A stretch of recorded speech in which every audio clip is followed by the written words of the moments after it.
Hello, everybody. Welcome back. It's 26th of February. It's an incredible story tonight. It's a terrifying story, horrifying, mortifying. Just Hanford Nuclear Site produced. If you took the nuclear waste, and I'll explain to you, I'll walk you right through it with the documentation. If you put it all in 1-ton bags and you can stack it all the way to Saturn. And this is stuff that's splitting atoms on our planet. This is just one site on our planet. There's many more sites with this particular attribute in different countries. This song is about, I just put a link in the description. This song is about Unit 2 at Fukushima, which liquefied. It was 9 reactor cores. It burnt constantly for days. Officially, they said nothing got out of there like the rest of the buildings. And James Lucid had put together this song and video to help point a finger at the madness. It's a pretty damn good song.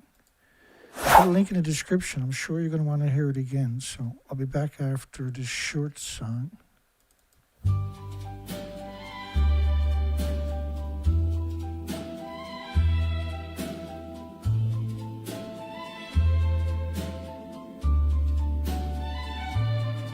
Right beside old Unit 3 sits a shell-marked waste you see.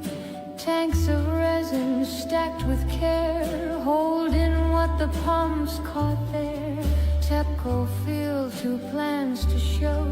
One says yes, the other no. Each awaits a coming call. Neither clears the path at all.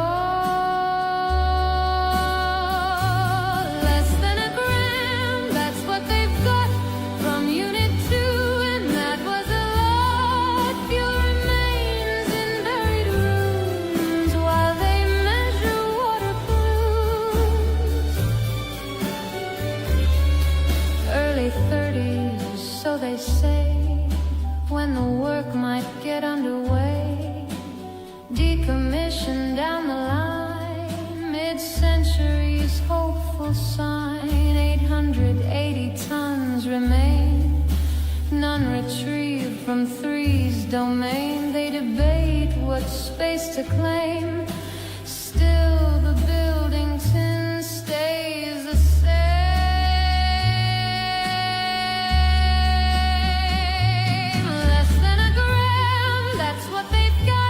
From Unit 2, a careful shot, not from 3, not from 4. Still they work around the door, less than a gram.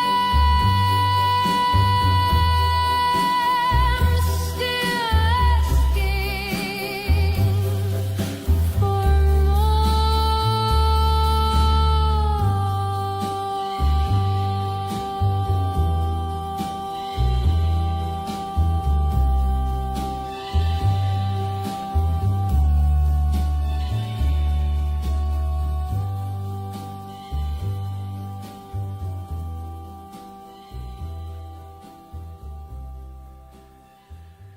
All right, here we go.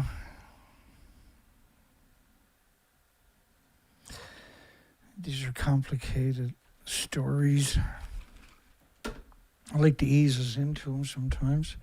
So imagine stacking 1-ton bags. What you're looking at in the background is some of the 30 million 1-ton bags that were picked up around Fukushima, Japan, after the nuclear massive event they had there.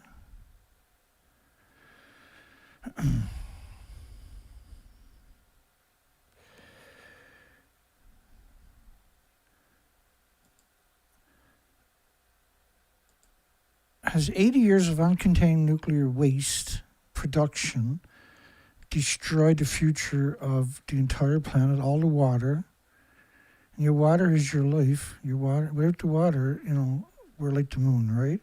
And so all the alleged space missions are about finding a planet with water on it because it can't sustain life. We can't have life. And if you poison the stuff that sustains your life, then you're eventually, at some point, in increments, so it's hard to track back. Not anymore, thank goodness, right? But, 50 years ago, it'd be hard to comprehend.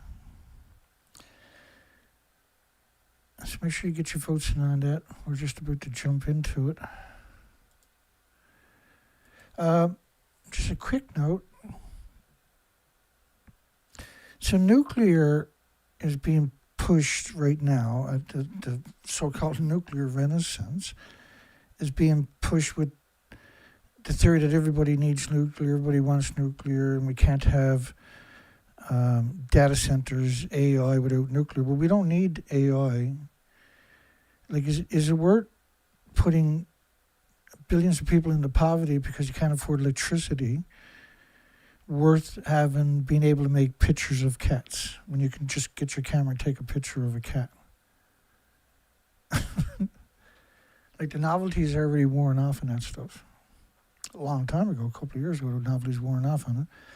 But that same data center now can track, trace database and weaponize every facet of your life against a corrupt bureaucracy.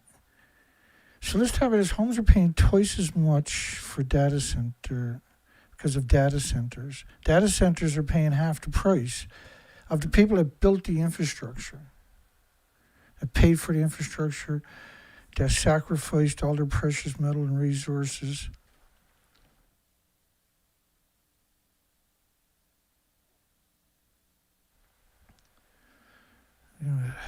Still a ways getting back to normal. Okay, so I got a little video about this. I'm going to play that, hopefully. I'll bring that up. This is Ireland, Irish independence. I cut the story on a video you're probably not going to see. This is the enterprise economy that Micheál Martin and Simon Harris talk about. Homes are paying twice as much for electricity as data centres. Data centres are a huge burden on our grid and guzzle up an enormous and disproportionate amount of electricity in the country. Overall, over 20%. And in Dublin alone can take up anywhere between 80% of available electricity. They have made it so that Ireland has the highest electricity prices in Europe. And look, here they are getting concessions for the damage they're doing, environmental damage they're doing, and the scourge they are really on Ireland.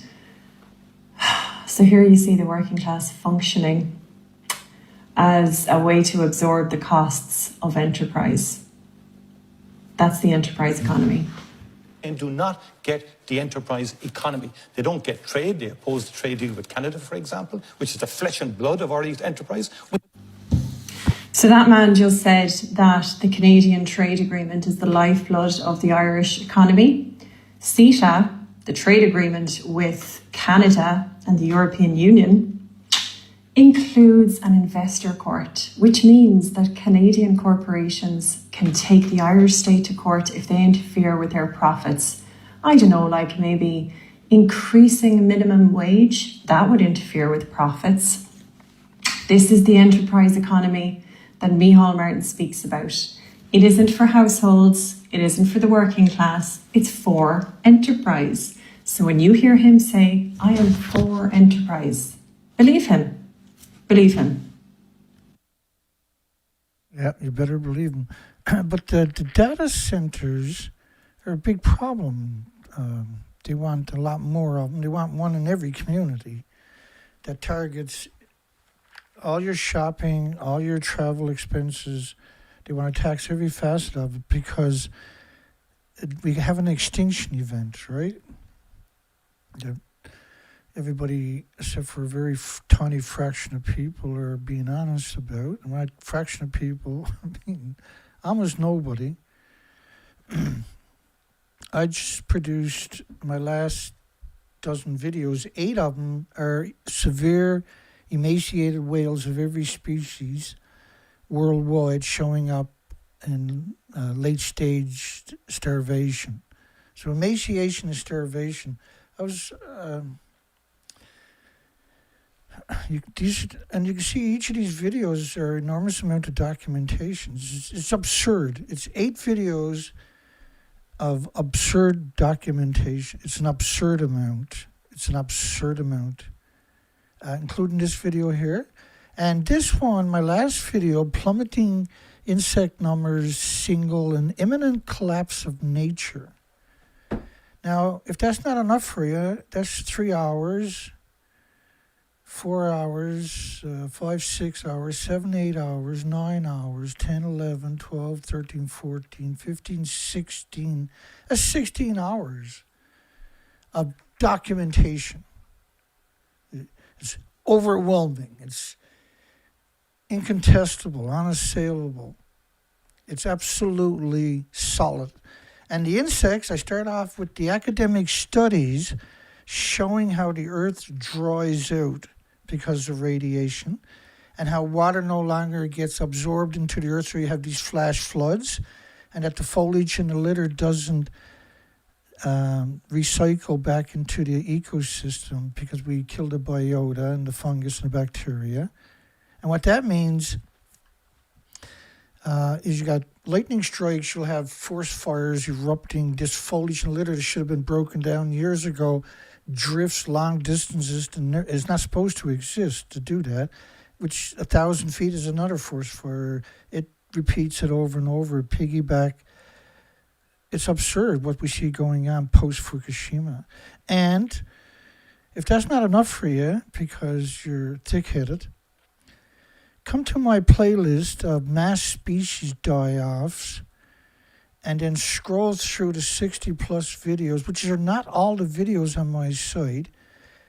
And I can guarantee you I will win you over. I will win you over. I will win you over no matter how stubborn you are. I will win you over. If you're an honest person, if you're a sincere person, if you're a genuine person, I will win you over. You cannot beat me in these conversations. You can't win that battle. Because I'm honest and you're not. That's why. Pretty straightforward. And this stuff is, they just took down on my video on 911. They said, you can't have a debate about it. The science is settled. That's the scariest statement you'll ever hear. So that video is now up on my backup site on BitChute, and it already has 2,600 views. So, and not only that, all kinds of people have downloaded it, re-uploaded it on different sites on top of that. That blew up in your face. It's called a Streisand effect. I'm not the bad person you are to do that to me. You're a low-life, degenerate, despicable scumbag to do something like that to the rest of the planet, too. You're the lowest form of life we got on the planet that does stuff like that. And it blew up in your face, so good on you, isn't it? Home is paying twice as much for electricity as data centers. You find links to my BitChute channel in the description below. So we talk about this stuff a lot. Here's more evidence of it. And so data centers account for 50% of electricity consumptions in Dublin and Meath. Okay. So Hanford. Now Hanford, of course, made the plutonium, uranium for the nuclear weapons, was one of the biggest. The whole idea of Hanford was to produce plutonium for bombs. And the amount of depleted uranium that they produce is just, it's so difficult to comprehend. So I'm going to break it into bites so that you can understand. So you can understand how that works. Now, a lot of it we can't account for because it was shipped to brown companies where they used it as munitions. If for some reason they call it depleted uranium. DOLRAM. Depleted uranium, low-level radioactive material, which was in all the manuals. You can find it right now, right? And I put up a full interview of Dennis Kine, a former medic with the U.S. Military. One of his specialties is radiation. We're going to play I got 4 clips chopped out, and because I want you to understand that it doesn't stay at Hanford either, right? But what we're going to talk about after is just stuff at Hanford. But I want you to understand there's a bigger picture going on. It's not just weapons, there's also munitions. And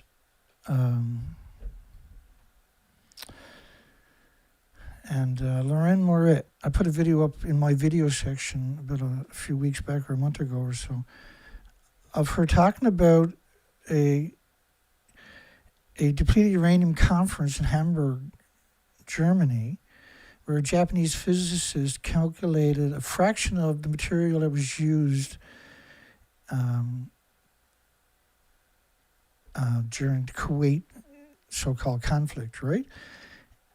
That was equal to around 40,000 Nagasaki bombs worth of so-called low-level radiation. But low-level radiation is the stuff that destroys the ecosystem. High-level radiation is stuff that you have to bury for millions of years. You can't move. You can't get in proximity of it. It'll melt your organs. But low-level radiation will do the same thing to you, but in increments over years or decades. But it will destroy your DNA, your chromosomes, your cells, the integrity of your genetic makeup that you pass on to your next generation and the species. That's exact same attribute. So it's quite worrisome that we have used so much for so long. Feds doubled down on ill Hanford workers' court ruling. So the federal government had appealed and lost the appeal. To qualify for what they call eased compensation rules, if you worked at Hanford, you only had to work employed there, so to speak, for a single 8-hour shift. If you're employed for a single 8-hour shift, you're entitled to a pension. So think about that in context of you can have 1-ton bags stacked on top of each other from Hanford, and you can actually build a stack of 1-ton bags all the way to Saturn. That is the most frightening concept conceivable. And there's a reason that, and that's not even, it goes a lot further than that. That's where I kind of stopped at it. It started off with 1-ton bags 9 times past the moon. So to the moon and then 9 more times distance of just solid stuff that they dumped. To qualify for ease compensation route, the list of covered illnesses is very loosely defined on top of that. Covers hundreds of common illnesses, including asthma, chronic bronchitis, Parkinson's diseases, Alzheimer's, which means dementia, autism, Down syndrome, and strokes. The federal government argued that if they are going to be honest, then you're going to ruin the industry. You'll bankrupt the Department of Energy and everybody else. Right? Touche. So you should be. You destroyed our planet, you morons. You self-centered idiot. You dummies. You shit for brains. I'm going to play 4 clips of Dennis Kine. Now he's very articulated, and the full video is currently, I just posted a few hours ago in my video section. This is the live video section. The video section is separate, right? On the same site.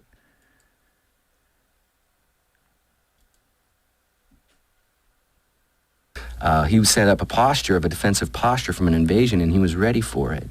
Then all of a sudden, the oil wells got lit. And then all of a sudden, the Kuwait Emir's niece were talking to our Senate about how, incubators had been turned over by Iraqi troops and everything and like that. Those were all turned out to be false, just farces.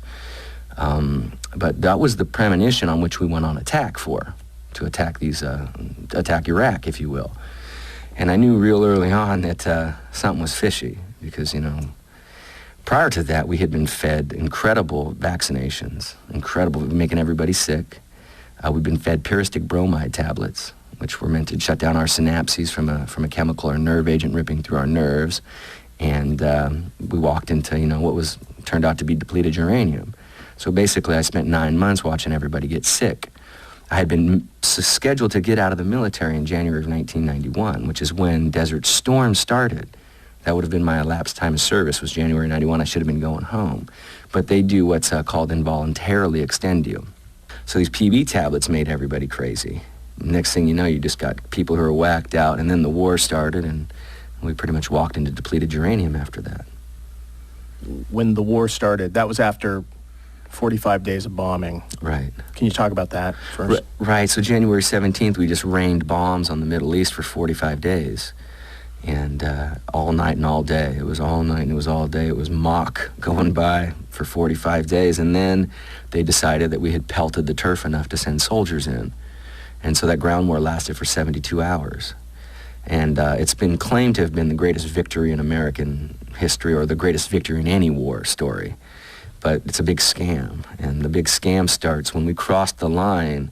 What we never had any education or anything on was wadis, W-A-D-I by the Webster Dictionary. And what it means is a free-flowing river in Arabia. And it's right out of the Webster's Dictionary. So the Euphrates River runs down, and then we have offshoots of it that are coming out into the eastern and western swings.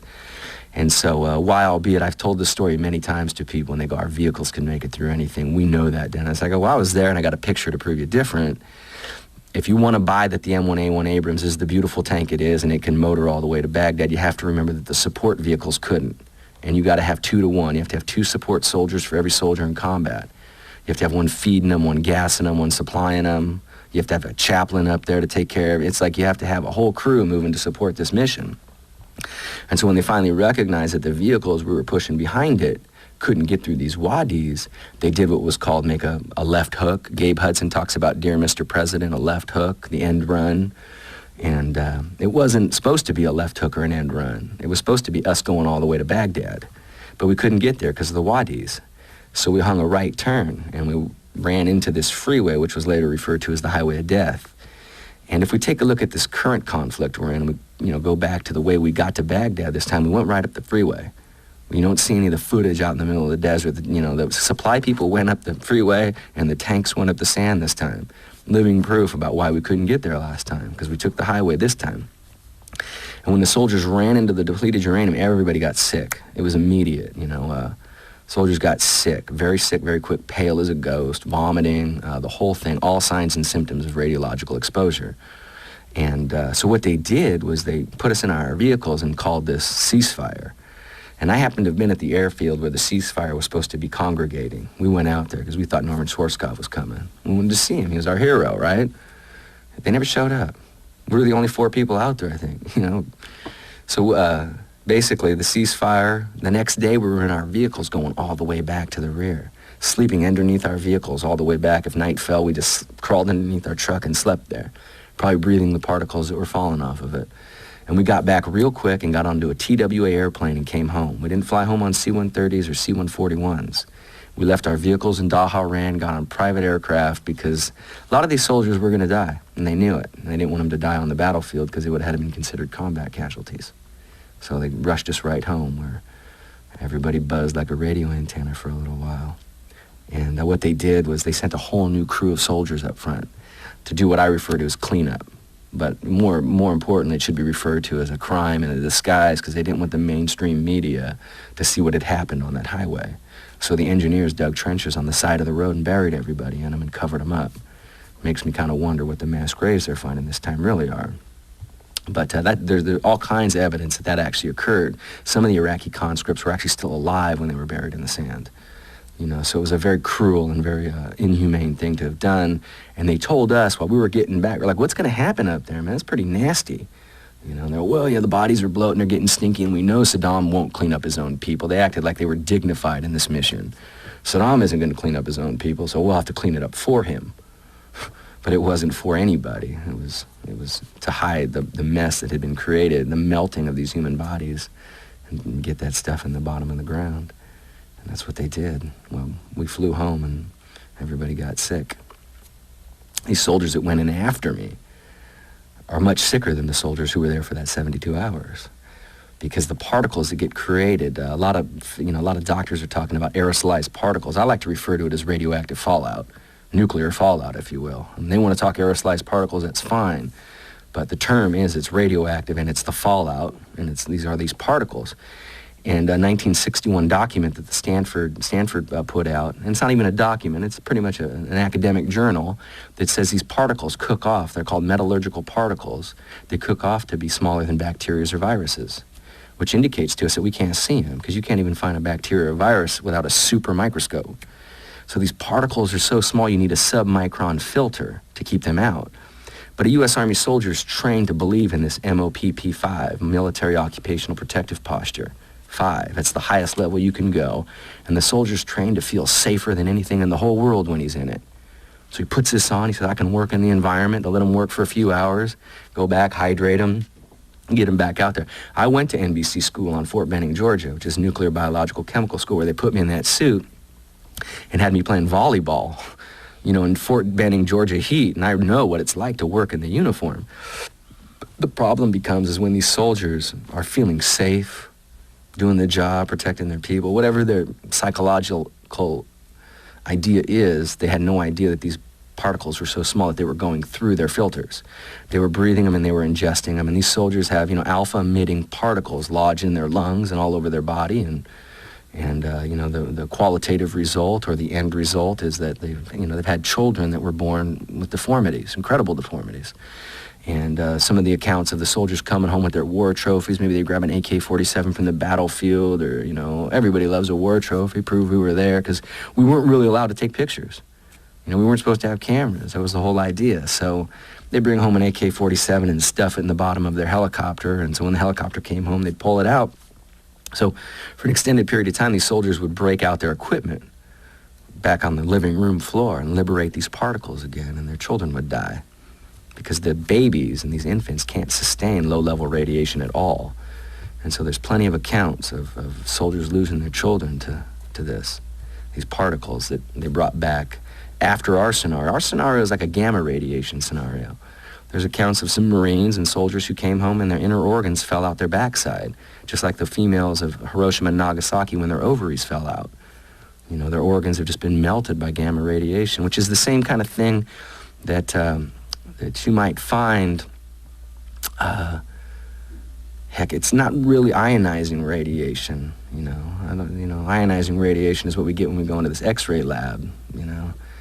But it's all kind of a mess. It's just energy cruising around that we can't see, like the microwave oven when we're supposed to wait till the 3 dings, ding, ding, ding, before we open the door.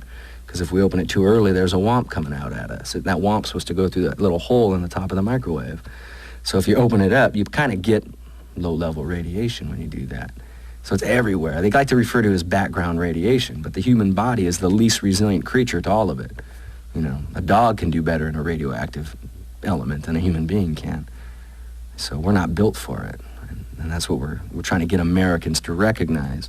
Much of the international community knows that the human being can't handle low-level radiation, and that radiation always affects whatever it hits. It's always affecting whatever it hits. What it says. First of all, I'd like to mention that DU, depleted uranium, had a prior name, and it was DOLRAM. All the military manuals refer to it as DOLRAM, D-U-L-L-R-A-M, which is depleted uranium, low-level radioactive material. Well, they so eloquently removed the LLRAM and just call it depleted uranium now, and removed the low-level radiation part of it, uniquely enough. I don't know how they got to go hide that part. I don't know where the science was that allowed them to take those last 4 parts of the acronym off.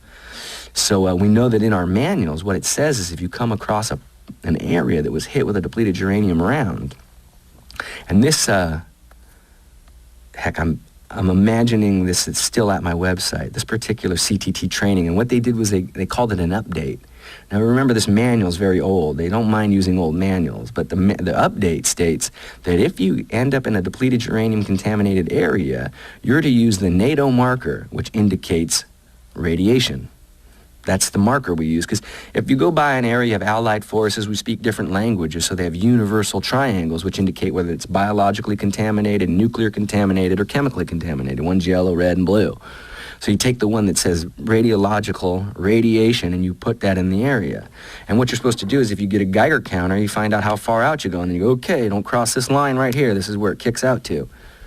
And you're supposed to post those, even if a depleted uranium round is hit there, which means the military knows that it's hot because they were telling us education-wise or academically-wise that it's hot. And if you find it, put the radioactive marker up there. And so that's what you're supposed to do when you arrive on a contaminated battlefield, is mark it so that your friends and your foes even, it's all illegal to use this, all internationally, it's illegal to use these things, but we know they're going to get used, and should they get used, we're supposed to put these markers up so everybody in the whole world is aware of what's going on in that area. And we're trained to do that, but I bet you money that you're not seeing any markers anywhere, even on this conflict. Alrighty, so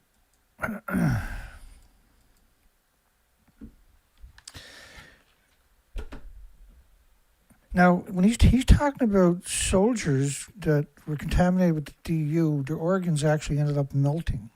So he's not talking about being in proximity of a nuclear weapon going off, etc., etc. He's talking about just this high level that they were spraying under the guise of munitions. And there's a lot of speakers that I've listened to over here talking about many different facets of it, and we're probably going to go through that presentation in the near future, which as if I haven't got enough already on my plate. Holy goodness gracious. I got a folder full of shows. It's going to take weeks and weeks to get through. We got several weeks of emaciated whales to get through. On top of that, the die-off folder is growing every day. Even though I'm not producing shows, I'm still producing shows by aggregating the documentation, right? Because I'm only good when I'm doing this stuff. Like, I only feel that I'm contributing. As long as I'm doing this, I'm getting ahead on this. It's a never-ending story. It's a nightmare.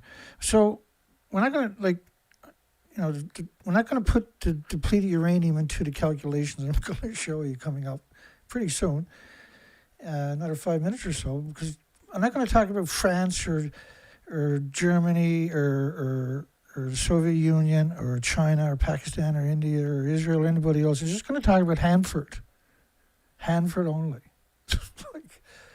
They've really done us bad, man. We have no way of recovering from this. So let's concentrate on accountability, holding accountable. A lot of these people are still alive. They can be put in the radioactive uranium cells, hopefully. 66 years after France's first nuclear test in Algeria, justice is still denied. I didn't even realize that one. That's only 3 clicks, so might as well cover it. We're here. Because think about what France done to the French Polynesian Algerians. Their nuclear weapons was equivalent to a Nagasaki bomb a week for 12 years or something was the figures that's been thrown around. Whereas the Marshall Islands was equal to a Nagasaki a day for 12 years when you scale it up. Right? So if you look up how many nuclear weapons have we set off, and you compare them to Nagasaki, Hiroshima. Say Hiroshima, which is 15 tons. So there's, I can't remember the number, 36,000 Nagasaki bombs, equivalent in nuclear bombs set off alone. Not counting, like there was 36 million DU rounds were considered outdated by the U.S. government because they were going to replace them with newer DU rounds. And the DU rounds are pyrophoric, so when you fire them, they catch fire. The Abrams 155, for instance, the amount of depleted uranium all of those tanks have used in their history is mind-boggling, because they're the 155 munitions from the Abrams tanks, a popular tank in the United States, and which a lot of countries are using the same tanks, so then the same weapons. We know they were shipping them to Ukraine for several years here straight, right? So was Britain at the depleted uranium, large rounds and smaller rounds. So then Israel, of course, wanted they had the 155 cannons too, right? They also have around 4,000 of those that are not in tanks, they tow around with the big trucks. And they all use that 155, so remember Zelensky was complaining because he couldn't get his hands on the 155 because the Benjamin Netanyahu and crew needed it. So France still won't tell Algeria where they buried the nuclear waste. So we're talking about high-level nuclear waste. Now remember, the low level can melt your organs, right? As Dennis Klein. Many other ones have already, who lived through it, right? Who were part of that and have spoken out. Imagine now, he grew up in a very impoverished family, and he still found a way to do something really cool for this planet by helping articulate and immortalizing the truth. Hanford Site, here we go. Hanford Site turns nuclear waste into glass. It's absurd. So they got 177 tanks at Hanford. And they got 56 million gallons or something, they say. But they actually dumped 450 billion gallons into the soil, which is equal to 1.4 million tanks. So when you're thinking about nuclear waste, see, this is high-level stuff. So was the 450 billion gallons. This is just raw material. Now, like waste is still waste. So just let me bring up. We just talk about Fukushima for a couple of minutes on nuclear waste gathered up that they picked up, that they acknowledged.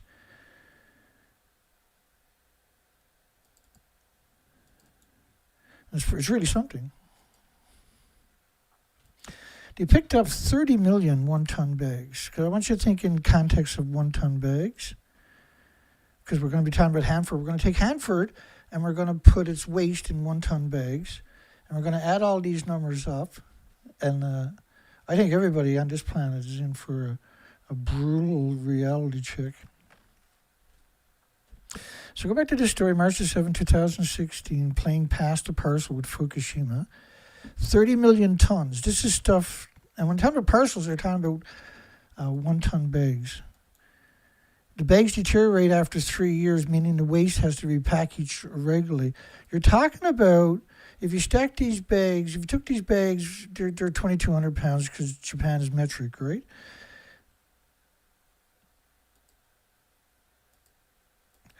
So you're talking about 30 million of these one-ton bags. So if you took a one-ton bag, for instance, put it in the back of a one-ton pickup truck, there's 6 rows of traffic around the planet of one-ton trucks, bumper to bumper, with 2,200 pounds, their maximum capacity in the truck bed. Now, the people in the truck is getting brutal radioactive doses in this kind of scenario. But that 30 million tons is more radioactive than the depleted uranium rounds. The biggest byproduct of the radioactive fallout from fuel rods, by the way, is curium isotopes.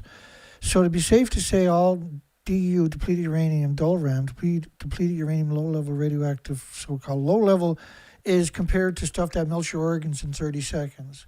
So it's not really a fair comparison because low-level is deadly and dangerous. If you take that low-level in those bags and spread it over your community, you're considered a terrorist. Because you contaminated the entire community with that so-called low level. It's not low level. It's the furthest thing. Because so cesium-137 isotope will pulse energy 600 feet. And that will destroy the chromosomes, DNA, cells of every species within 600 feet. Now, when you're talking about 1 million to 10 million atoms per cubic meter of air covered the entire planet in less than 20 days, according to the French government, you got to realize that the same plume would have had the particulates from around 36 reactor cores from Fukushima. But we're still going to talk about Hanford in the context because I think it really helps highlight the enormity of what the nuclear industry has done. Because now once we get through this material, which is not a lot of material, it's meant to empower you with the fact that you care about this subject and that you understand this subject, but more so that we have to deal with this industry. This industry can't be allowed to run around as Jekyll and Jekyll for any, we have to stop this industry. The industry has to stop. It has to be held accountable. And it's that we hit that moment in time where it's do or die for us, right? The AI, the robots, and everything else are here. The cameras now are, they're building a grid so they can never be held accountable, and because a lot of them are still alive, and they don't want to be held accountable, and they're in positions of enormous influences because they're controlling your universities and your medias. Officials at the Ministry and key government agencies. Now, the reason we can quantify they're controlling your media and everybody else by proxy and journalists, I have a unique way to explain that. Let me get through the rest of this. 30 million tons of radioactive waste, and they deteriorate every 3 years. So you got to replace 30 million one-ton bags. That's obviously not going to happen, never happened. Okay, so they're still growing food in the nuclear wasteland and shipping it worldwide. They never stopped. In Japan's Fukushima prefecture was one of 14 prefectures. I want you to understand there's a bigger picture to what I'm about to show you in a couple of minutes. The industry worldwide is surrounded by, every nuclear plant except for a few is surrounded by farms. They're slaughtering you. They're destroying the integrity of all the species too, and your most important friend, your best friend on this entire planet is water. That's your best friend. No matter who you are, you love water, right? No matter who you are, you got in the shower and said, oh, that was awesome. There's nothing else can bring that kind of energy from you, only water. Water, and nobody can live in denial that water is their friend. So why are we destroying it? Because that's the best way to poison every species, is hit the water. Okay, so when I say the media is colluding, that's on a saleable documentation. So this is just 4 major medias. And so, CBS is the biggest in North America. BBC is the biggest in Europe. CNN is the biggest, or one of the big medias worldwide, major medias everywhere worldwide. And ABC Australia, Cecilia Vega, is just a reporter. She can't do that without everybody, all the producers and editors and everybody else on board. ABC. So that's the biggest in Australia. So I just used those examples because there's a lot more of the media claiming they're 150 feet above the stump of Reactor 4 from Fukushima. So the only way that can work is if all the media and universities tell the same story and don't challenge that narrative right there. Because if they challenge that narrative, it's a massive divide, right? And in order to get any credibility back, other medias now will have to come out and go after the biggest medias on the planet, and that would ruin them. So they had confidence that they can get away with this. And they must have had the same confidence for the universities because they went and done it. And the universities could have easily come out, the architects and engineers department, students could have come out and mocked the shit out of that story, right? But they didn't. Nuclear students could have come out and said, that's absurd, but they didn't. And so there's a conspiracy that's undeniable. That is undeniable. That the nuclear industry is well aware of what they're doing, and they have very, very Machiavellian intentions for you and your loved ones and your friends and the species on this planet. And you should take what I'm telling you very serious. I'm not here because this is fun or it makes me popular. It's something I'm very proud to contribute to every time that I can contribute to it. So I take great pride and humility in telling these stories, because these stories are very terrible stories, very difficult stories, but they're the ultimate story. This is the ultimate story of humanity we talk about. Fukushima, there are currently 105,000 sites. 105,000 sites storing one-ton bags. It was actually 150,000 a year or two before. And that was 2019, I believe. Yeah, 2019. And we're there. We're just ready to rock and roll here any second. Fukushima will start burning radioactive waste, 100,000 atoms a kilogram to be incinerated.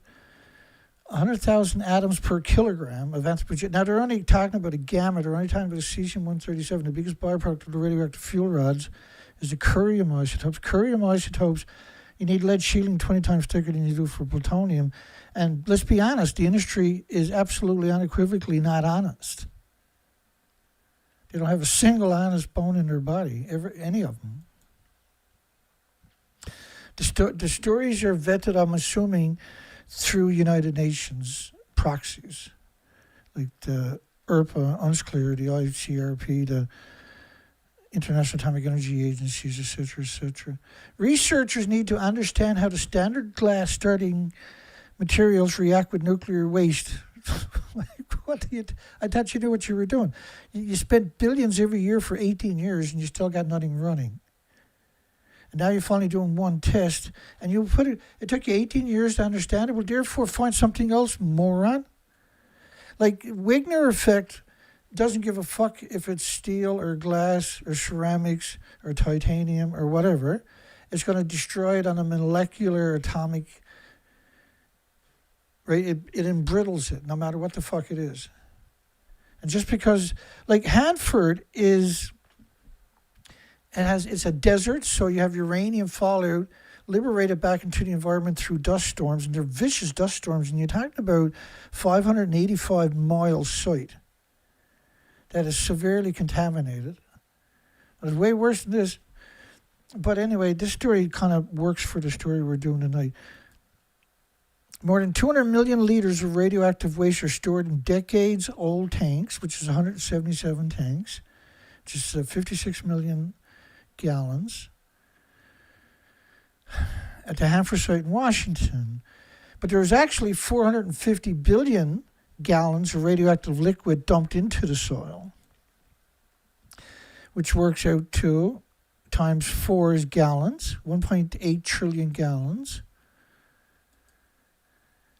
And there was 40 miles of online trenches used for dumping radioactive waste. This was Gary Pollitt, the most contaminated site in the Western Hemisphere. And he's the director of the Heart of American Northwest. So he's at Hanford all the time. So during the first 20 years of Hanford production, they dumped 450 billion gallons of radioactive liquids into the soil. That's 450 billion gallons. 4 liters per gallon is 1.8 a billion gallons, liters. Maybe I'm getting it right now. Yeah, billion liters. Which divide by 1,000 liters, which is a ton, which is 1,800,000,000 tons. And each ton is 6 feet by 6 feet. So 6 feet a ton. That's now you're talking about 10,800 or 10,800,000 feet. Divide that by 5,000, that's 2,160 miles. So if you took those 1-ton bags and stack them on top of each other, you'll go up 2,160 miles. So that's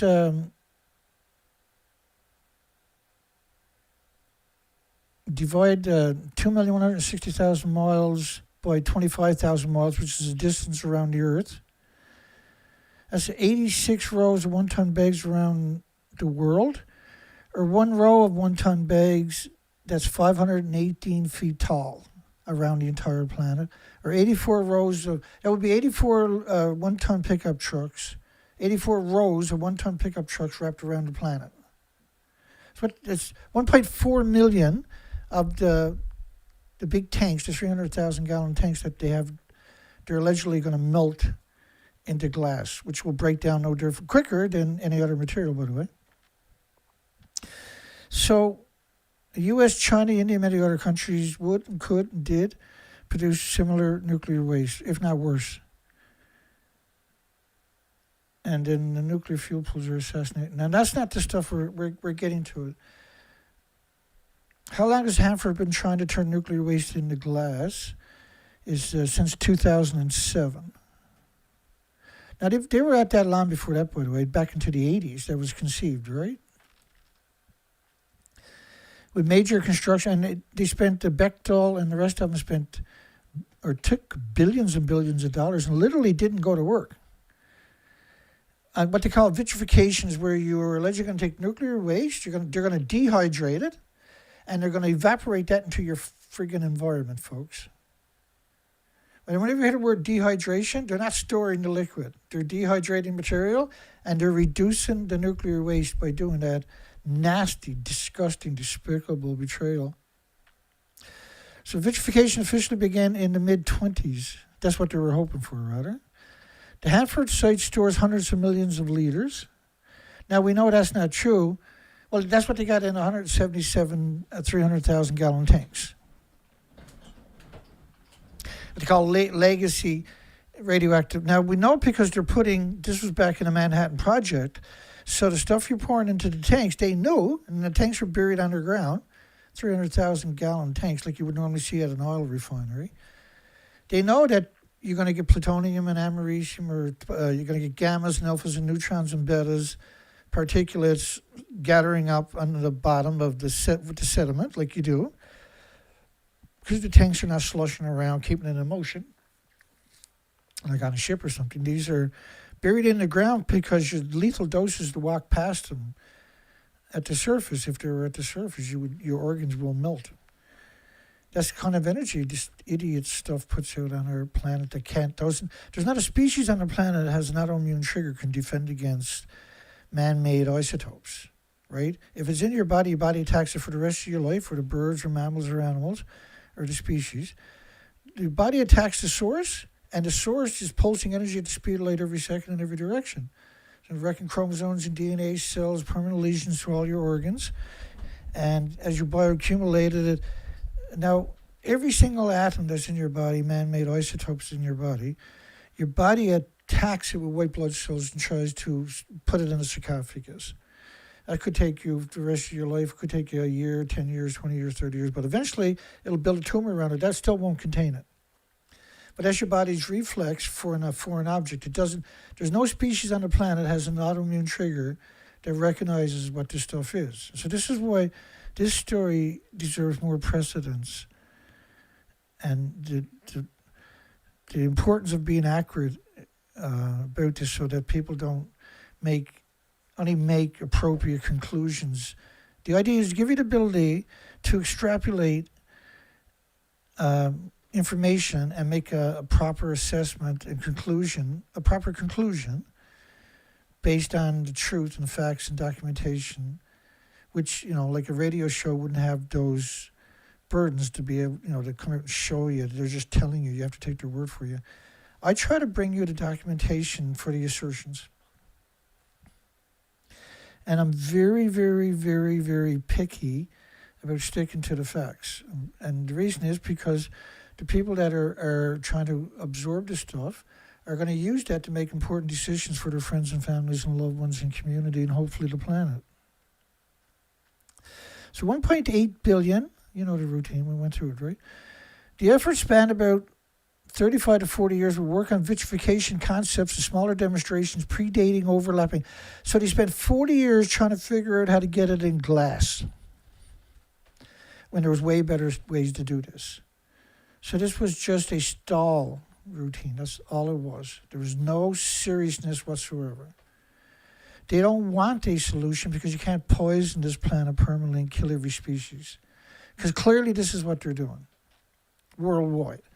Every fuel pool is splitting atoms with no containment directly into the environment, which happens to be surrounded by farms as far as you can see. What other conclusion would you draw from that? And just let me give you a demonstration. Because they understand the radioactive fallout, they understand all of that.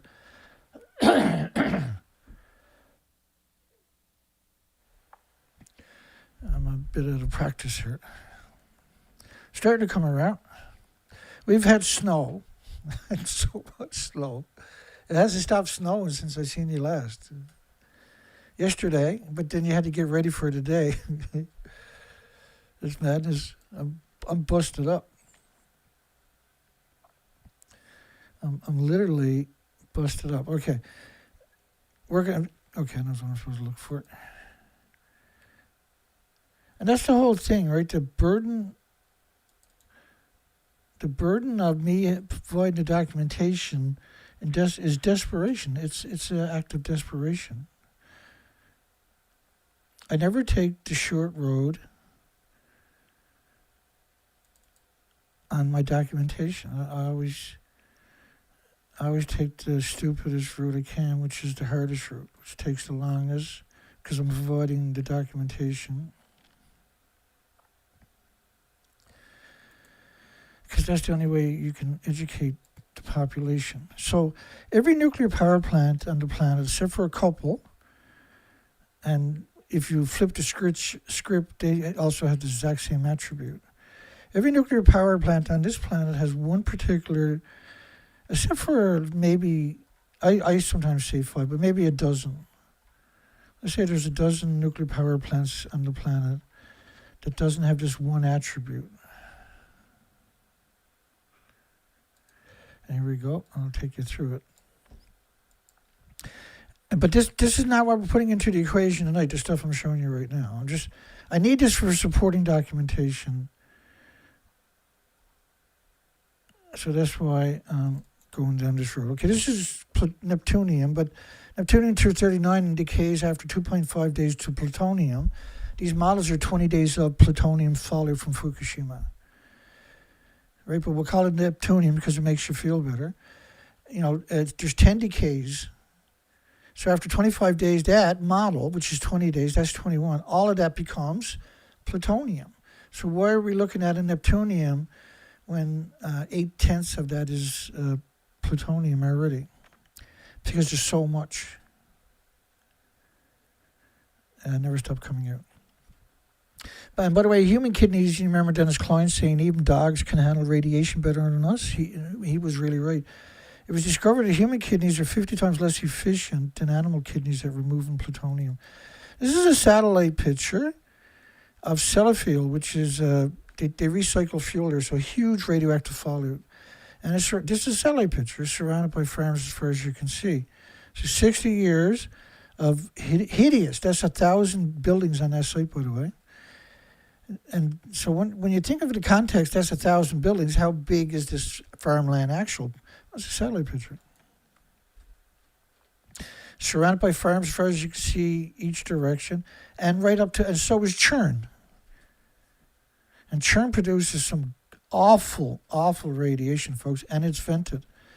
Curium-244 detected for the first, because this is clearly not true, because the biggest byproduct of radioactive fuel rod is curium.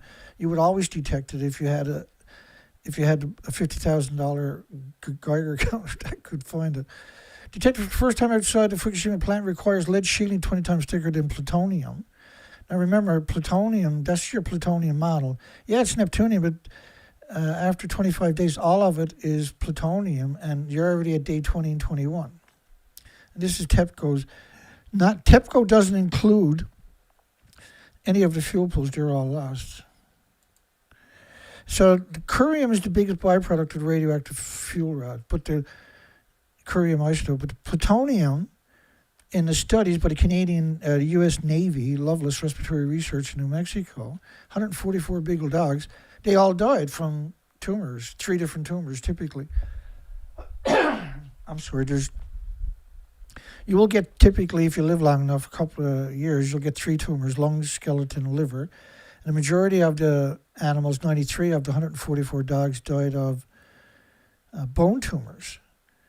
And so that's a terrible way to go, by the way. My heart goes out to the people out there, because there's an enormous amount of people dying of bone tumors now, post-Fukushima. But so are all the species, and whales and animals, too. Because of the whales, of course, their bioaccumulations is absurd, because of the phytoplankton, the zooplankton, and everything else. Tumors of the lung, skeleton, and liver occurred beginning in 3 years. Bone tumors in 93 dogs, most common cause of death, and lung tumors in 46 dogs were next one, liver tumors. Tumors in the 3 organs were often occurred in the same animal, human. Defining dogs suggests similar dose-related biological effects could be expected in humans, but it was infinitely worse because it turns out that humans, the animals are 50 times more efficient than a human is. So you're 50 times more likely to die, and all the dogs died. And you're 50 times more likely. And the biggest byproduct isn't plutonium, it's curium. Right? Curium is the biggest byproduct of the radioactive fuel rod. curium. And this is also Loveless Respiratory Research, which is the United States Navy. They specialize in killing beagle doggies and beagle puppies. Curium isotopes are the major byproducts in the radiated nuclear fuel. So forget about alpha. They're the major byproduct. And so that is you need lead shielding 20 times thicker than you do plutonium, and plutonium killed all the animals. So I do that routine because I leave no mistakes. Okay, so every nuclear power plant on top of that is surrounded by farms. You can't contain the fuel pools. The fuel pools are the tall, skinny stacks you're going to see on these sites. See the tall, skinny stacks?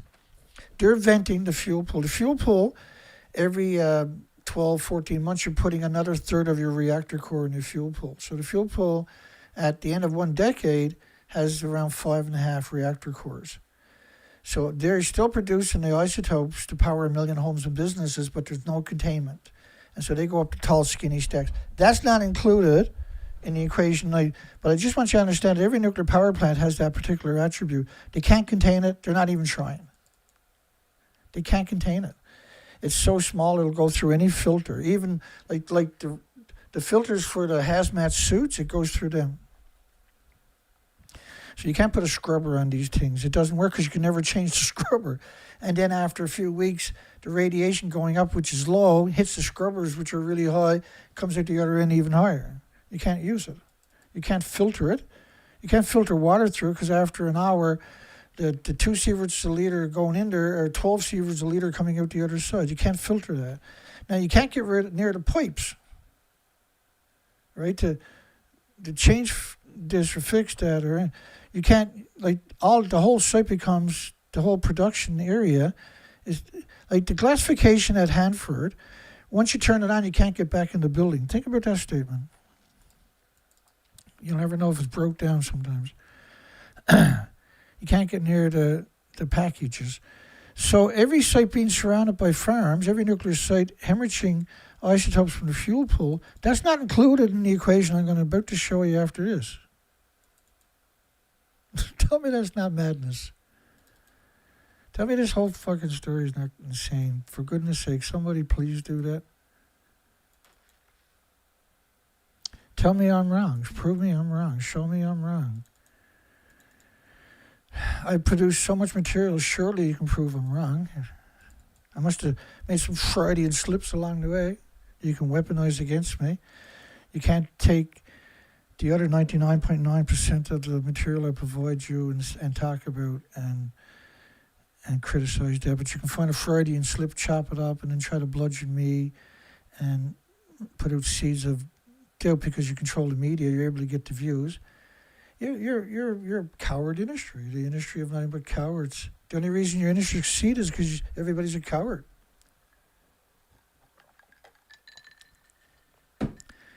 Right? And you've used the Secrecy Act to extort money from the countries that you're operating in.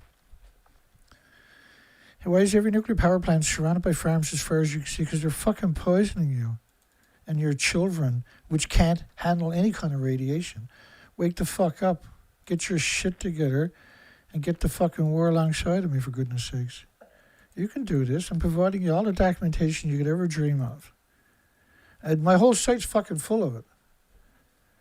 There's got to be at least 1,000 of these presentations there of information. What the fuck more do you need?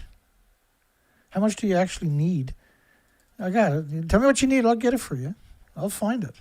I got it. I don't have to look for it. Foliage and soil uptake of cesium and strontium by grapevines. Well, why would you have farms alongside of something when you know that this is the result of it? Why would you put farms in a place, in a nuclear plant in a farmland where you have millions of studies, like strawberries? You can't eat the strawberries. You can't eat the grapes around nuclear sites. But so why are they around nuclear sites? Because they want you to eat the grapes and the strawberries. They know that the plants you can use as a radiation monitoring system because it sucks up the radiation. They know that. That's why they have them around. That's why your nuclear power sites are surrounded by farms, because the industry is so evil, it doesn't know another way. It only knows evil. Its entire legacy is predicated upon that deception, that deceit, and that dishonesty. Foliage and root uptake of cesium, strontiums, and zirconium. Yummy for the children. That'll fuck them up forever. And tomato plants. Do you eat tomatoes? Do your children eat fucking tomatoes? You should start worrying about this. You get your fucking shits together out there. Am I telling you 500 more times? And I apologize for swearing. I'll stop right now. I get passionate and excited, and I get human sometimes, right? And sometimes I'm overwhelmed. So when you hear me cursing a bit, it's because I'm overwhelmed. I'm trying to regain my composure. I'm trying to claw my way back to the unsensible world. Experimentally determined translocation of 137 potatoes. You like potatoes? I like potatoes. I like tomatoes. I like grapes. I like strawberries. Now I'm afraid of them. Can't even eat a potato anymore because the nuclear industry is most likely poisoned it. That's reassuring, Dana. I know, right?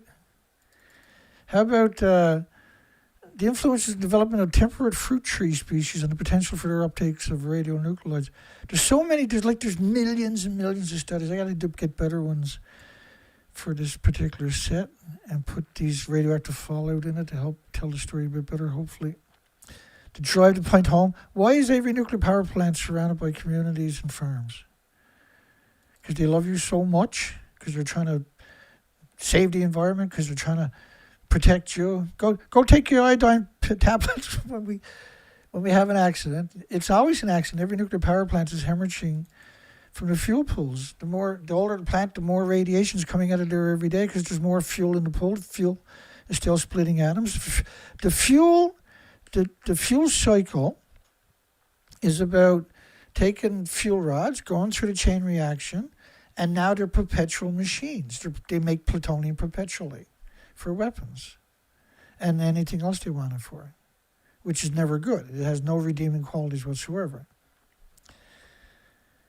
And so the reason the places are surrounded by farms, you can't eat wheat. You got to be worried about it because of silver, because of iodines, because almost every nuclear power plant on the planet is surrounded by farms as far as you can see. So that way they weaken you from your supermarkets, your restaurants, your hotels, your vacations, your cruise ships. See, cruise ships are perfect. They got you stuck on a ship. You're not going to bring your own fucking food with you. And they can feed you whatever they want, and then in for a Becquerel. And the Becquerel is the pulse of energy from an isotope. And that isotope will do that every second. So it's a perpetual machine, right? It's producing this energy. This energy is going to wreck everything within up to 600 feet proximity. Your Geiger counter can only find a fraction of a fraction, which reminds me, I've been down for a month, I guess. I don't know how long I've been busted up. I took a bad fall, and I'm clawing my way back. And I keep telling myself, this week I'm going to go 5 days a week or 4 days a week or something, and it can't happen. I'm too busted up. And my brain doesn't understand taking time off. I'm not designed to have time off, right? I got too much going on. Every day is important to get this industry on its back heel. Irreversible heart damage for children. But 200 million atoms on the head of a needle. Each atom produces the Becquerel. You need an isotope, anthropogenic mayonnaise isotope. A lot of people get really confused the first time coming through on this documentation. So I had a tendency to say atom, right, just to simplify everything. A man-made atom in particular. And that hopefully locks them in so now they can start absorbing right away. That's a trick I learned a long time ago, trying to have conversations with people. Once they got past the isotope, which, like, what is it? You got arms, legs, his teeth, or what is it, Dana? And they lose track of the conversation. Because it's not a difficult story to absorb. It's difficult to find somebody telling you and providing you with the documentation so that you're visually able to rationalize what we're trying to convey. So you can put 200 million atoms, each one of them produces a Becquerel a second. You can have 200 million. And I have a needle, you can't see it. So how are you going to save your loved ones from 50 atoms? Irreversible heart damage. And Japan's a prime example of that now. So in Japan, out of every 100,000 children born, 14.2%, 14,200 of them need open heart surgery to correct congenital heart diseases, which could morph into congenital malformations and diseases and illnesses, and then the parents and the communities and the system is having to deal with trying to bring some kind of comfort and relief and stability to the victims, right? An estimation of the half-life periods of 137 cesium content in the root inhabited soil layer of meadow ecosystems. An estimation of the half-life period of 137 cesium content in root inhabited soil layers of meadow ecosystem. This is kind of that stuff I just showed you, those academic studies are important.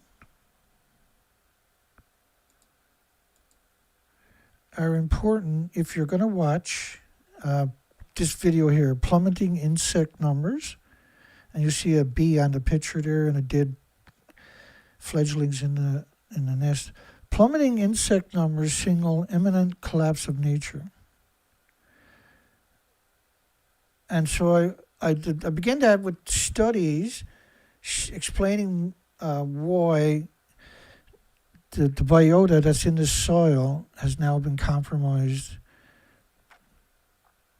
But if you look at these studies, how all the plants are now infested, right, with this plague, with the atomic plague, and their demise is just a matter of time. So the soil is no longer able to retain water because you destroy the bacteria, the fungus, and the biota in the soil by proxies, right, by poisoning. It assimilates into every leaf, every branch, every twig, into every habitat of every species. And it pulses energy almost at the speed of light, and you can't perceive it. You can't smell it or hear it or feel it or taste it or touch it or pick it up or perceive it. But some of the species kind of can, right? And so you won't find spiders no more in your forest, for instance, for most of the planet now. You'll find them on your buildings. You'll find them on man-made structures. We won't find it on nature because nature is uptaking the radionuclides through the root system, and that gets distributed to the top of the plants to help them grow and maintain fruit or foliage or whatever. And what happens now is species can't live in that environment because it sterilizes their eggs and larvae and everything else. And even if they're born, they don't reproduce, right? And now we're down the rabbit hole, 15 years post-Fukushima. It's 36 reactor cores lost at Fukushima. And as you go through my material, I always try to provide that documentation. And I can do it very quick for you with a couple of pictures tonight. But we want to get into the big math. We're right there. Everybody's waiting for it. Enough suspense for everybody tonight. So, like, Reactor 3, officially, they got all the fuel at the top of the building, 150 feet above that stump. That hurts. That's a pretty freaking nice trick, though, isn't it? Don't forget what they're doing with every nuclear power plant. Japan didn't stop growing food. I made this map so people can appreciate that that's 14 prefectures, each producing about 1 billion pounds of food a year. And a lot of that is shipped worldwide. They're hiding it. Let's get after this. Back to that story. Researchers need to understand how standard glass started melting. And so I explained that to you just before I went down the farm line. The Hanford Tank Waste Treatment and Immobilization Plant, almost 40 years trying to bring it to fruition. And now they finally they figured out how to use glass. Why did you stick with glass for 40 years? How come you didn't look at all kinds of other stuff? Scumbags. It has taken some time to learn about that waste and understand what's required to successfully. Yeah, 40 years? That's not some time. That's deliberately not coming up with a solution. And understand, and then you evaporated that stuff before you put it in the glass. So you release the absurd and insidious amount of radiation into the environment, which is liberated through dust storms, through snow, through rainfall, back into the ecosystem. It's insidious. The B reactor, contained in the building showed in the foreground in 1945, was the world's first industrial-scale nuclear reactor providing plutonium. And this is when they started dumping the 450 billion gallons directly into the soil and the Columbian River. Now, the Columbian River, there's stories, documentation of 70 sieverts on the shoreline. So people had to run away who were approaching it from the shoreline.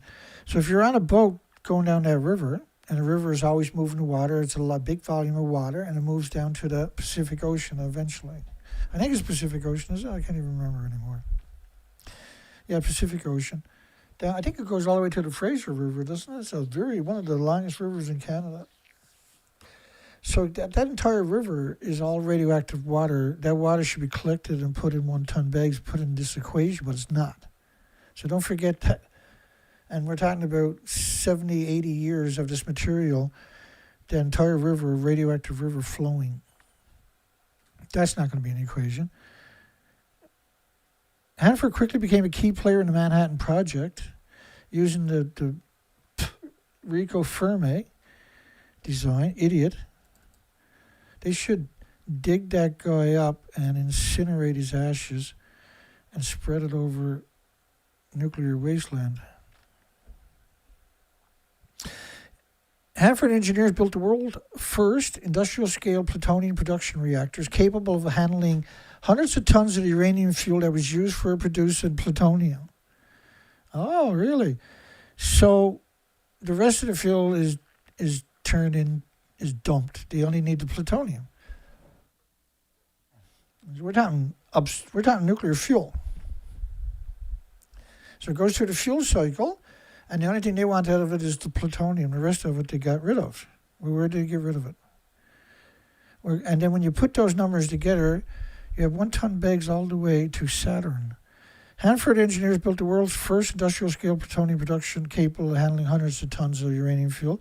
And this story gets just worse. Now, this was out of a book. We're coming up.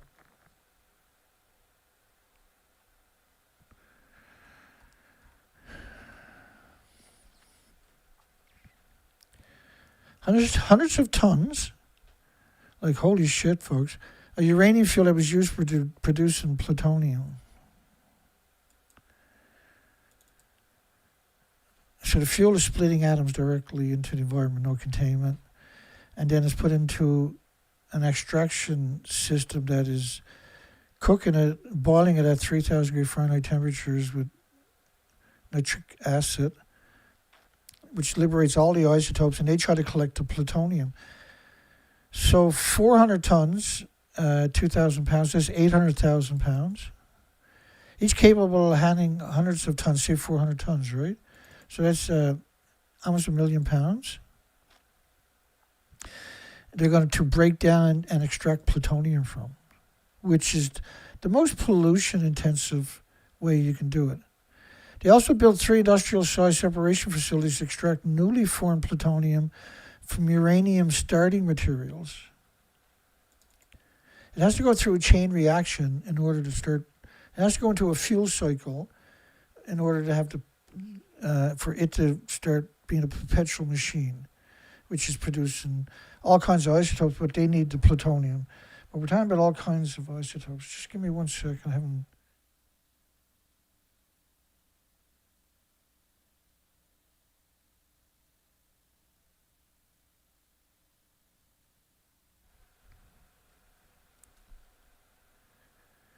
for the war effort.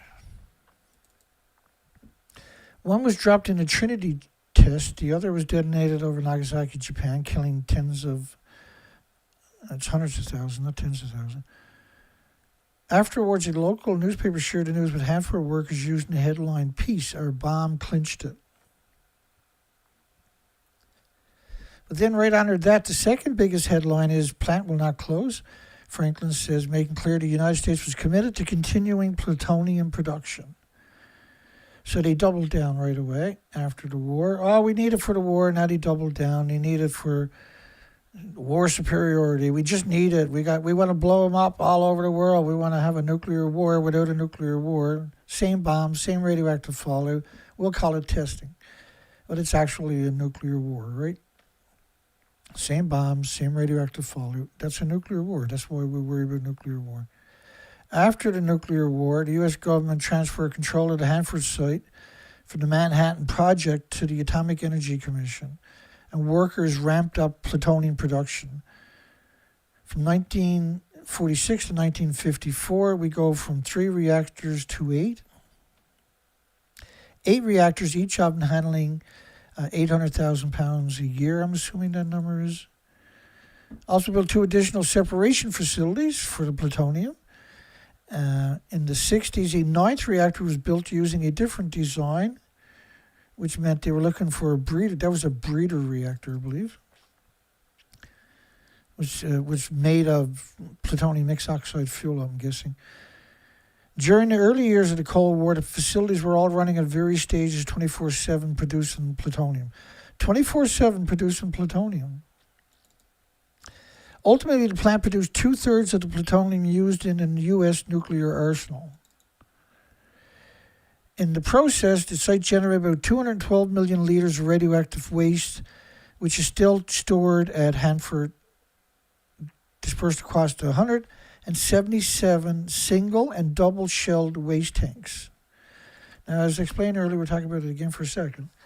It was actually 450,000 gallons were dumped into the soil during that production of the sludge, because they only need to keep a fraction of the material for their weapons, see? And back in them days, there was no rules, no regulations. Got to win the war. Well, we can't keep producing at that rate unless we keep doing the same thing where we're dumping it, right? So they didn't come up with better solutions. They increased production 9-fold, right? And they produced the same waste as they had always produced.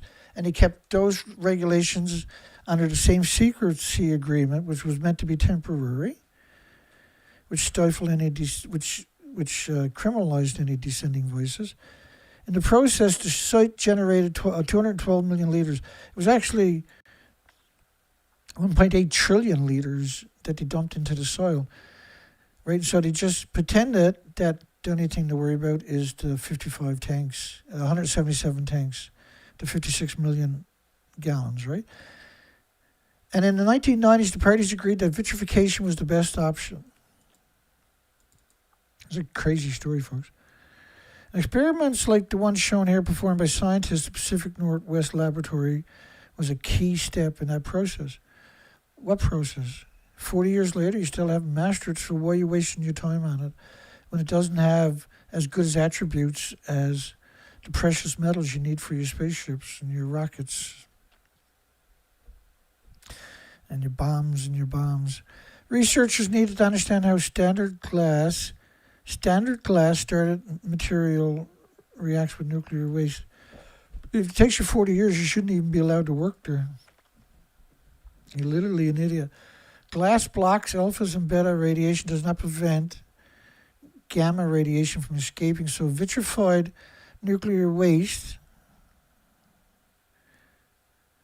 still needs to be properly shielded and stored. So even though they put it in a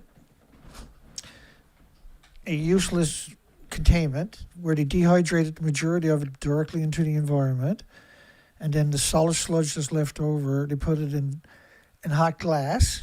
And you know, when you, like, if I, no matter what I got, if I take something at these temperatures like 1,000 degrees Celsius, and you pour that over nuclear waste, you're going to liberate a lot of that into the environment through the burn-off, the original burn-off. And you can't filter that because you can never get back near the filter again, and the filter becomes useless after about 20 minutes. Because the filter is more radioactive than the material coming up the chimney, and that doubles every 20 minutes. So eventually you can't get within 1,000 feet of the building because you got a lethal dose from the chimneys, the filtration systems. You can't filter it because the filter bioaccumulates hideous amounts of sieverts an hour, which will melt your organs. But this is just part of the story to get you to, and we're getting through it, but it's a long story, it's a complicated story. And so is trying to make a cert as one. You can have a stack of 1-ton bags all the way to Saturn. That's a complicated story, but I got to back it up with the documentation. And it takes this kind of information to make my assertions. Simply heat a mixture of radioactive waste. You're not heating it, you're cooking it. You're setting it on fire. When you pour 1,000 degrees Fahrenheit Celsius on steel or anything else, it's just, you're going to cause a massive amount of it to burn off right away because of the enormous temperatures. And nuclear waste, when you heat up nuclear waste, you're talking about an elixir of isotope being liberated into the environment through that venue. Simply heat a mixture of radioactive. You're not heating it and the raw materials for making glass to above 1,000 degrees Celsius and pour the melted solution in the steel canisters. Right, so you can't contain the vapors, which is an enormous amount of the actual material. So again, you're releasing an unconscionable amount directly into the environment through that process. Once cooled, the glass-filled canisters can be safely stored for millenniums. No, the radiation still has the toxicity and the energy. So it's still going to break down the integrity of the material. And what happens is, on top of this, is you still at some point in the next 100 years, 200 years, those caverns where they're going to put this stuff, some of them are going to detonate because water is going to ingress in there. Some of this material is going to denigrate because of the Wigner effect from the gamma shines, the neutron bombardments, the alpha rays, the beta shines. So a period of 1,000 years is still nowhere near. And because they're by a major thoroughfare river, the top of the middle container is open. Now, this is just a mock-up, right? It's not the real thing. Showing the solid green, because otherwise the camera would be terrible. You would be a terrible picture. Showing the solid green glass is contained within. That container then is sealed. Now it's good for 1,000 years. You know, I can show you an academic study where there's a nuclear reactor submarine sank, and he said the reactor won't rust for at least 1,000 years. Now, I was a commercial diver for over a decade. I can assure you I've never seen anything steel on the ocean, including ships and salvages that I've done, that wasn't stupidly rusted within 3 years. Right, where you couldn't reuse the steel vessel after 3 years. So say you salvaged it, you brought it, you floated it up, you drained it out, you put it up on, you want to put paint on it, put an engine in it, blah, blah, blah. No, the integrity of the ship hull is no longer safe to be used on the ocean. And by the way, those ships that sank pre-nuclear industry are very important ships because some of that material obviously is going to be good. They salvaged that to use in nuclear experiments because it's not contaminated with radiation. All metal on the planet, now because the air you're going to use is going to contaminate the metal just for the burning in that. You know, it's like a car engine needs 1,100 liters of air for every liter of gas. It's the same kind of proximities for when you're making metals. You need a lot of oxygen, right? Your oxygen is so radioactive it contaminates your metal, but it doesn't contaminate you. Okay. You shut up. It has taken, all the pollen on the planet is now radioactive. All the fresh water, all the salt water on the planet is radioactive. Man-made. Not natural stuff, which is stupid, which are already acclimated to through genetic superior selection. It's taken some time to learn about the waste and understand what's required to successfully dispose of it through vitrification. Oh, we're going to cook off a lot in the final process, but we're going to evaporate half of it right away or more. Casualty of the nuclear industry. Every species on the planet. 70-year-old Washington nuclear reactor stack toppled with explosives. 70 years old. Watch it drop. Watch it, radioactive material. Can you imagine how radioactive that actually is?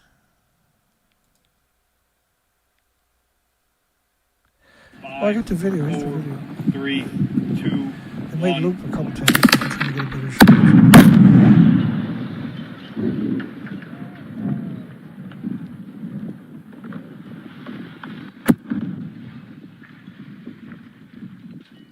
Sorry, but I had the volume too loud, did I? Let me start that again. It's a nice short video.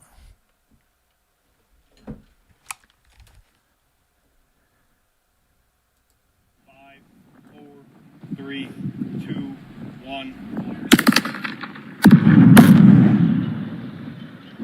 Look at the nuclear waste spreading everywhere. Imagine how radioactive that actually is. And those hoses are doing nothing. They are doing nothing. And look at the Columbia River downhill.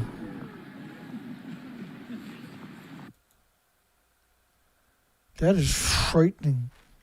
That's Hanford. We're almost getting to the mathematics.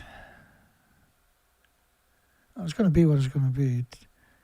Telling the story is complicated. The reason why I had the headline is because the story... I knew that when I tried to tell the story, it's going to be complicated, so it was pretty good. So imagine how much radioactive fallout we're talking about right there. And then using big hoses now to wash it down to the Columbian River. They can't put a tent over it anyway because you'll never get inside of it ever again now. So lots of homeless people are going to disappear, I guess. Department of Energy contractor Central Plateau Cleanup hired controlled demolition that took down the Seattle Sky Dome in 2000 to demolish the reactor because they don't know what nuclear is. We're going to give you a shitload of money. You should run the other way. The minute you hear the nuclear industry say, we'll give you a shitload of money to do something, run. And this is their favorite game too, right? Because you know robots will do a better job in 5 years, so get rid of that company. The reactor operated from 1955 to 1970, radiating uranium fuel to produce plutonium for the nation's Cold War nuclear weapons program. Cold War, the endless war, the idiot war. During operations, airborne releases of radioactive contamination went up the reactor exhaust deck. You got to read that a few times, eh? Airborne releases with radioactive contamination went up the reactor's exhaust decks. So those first 9 reactors, they never contained anything.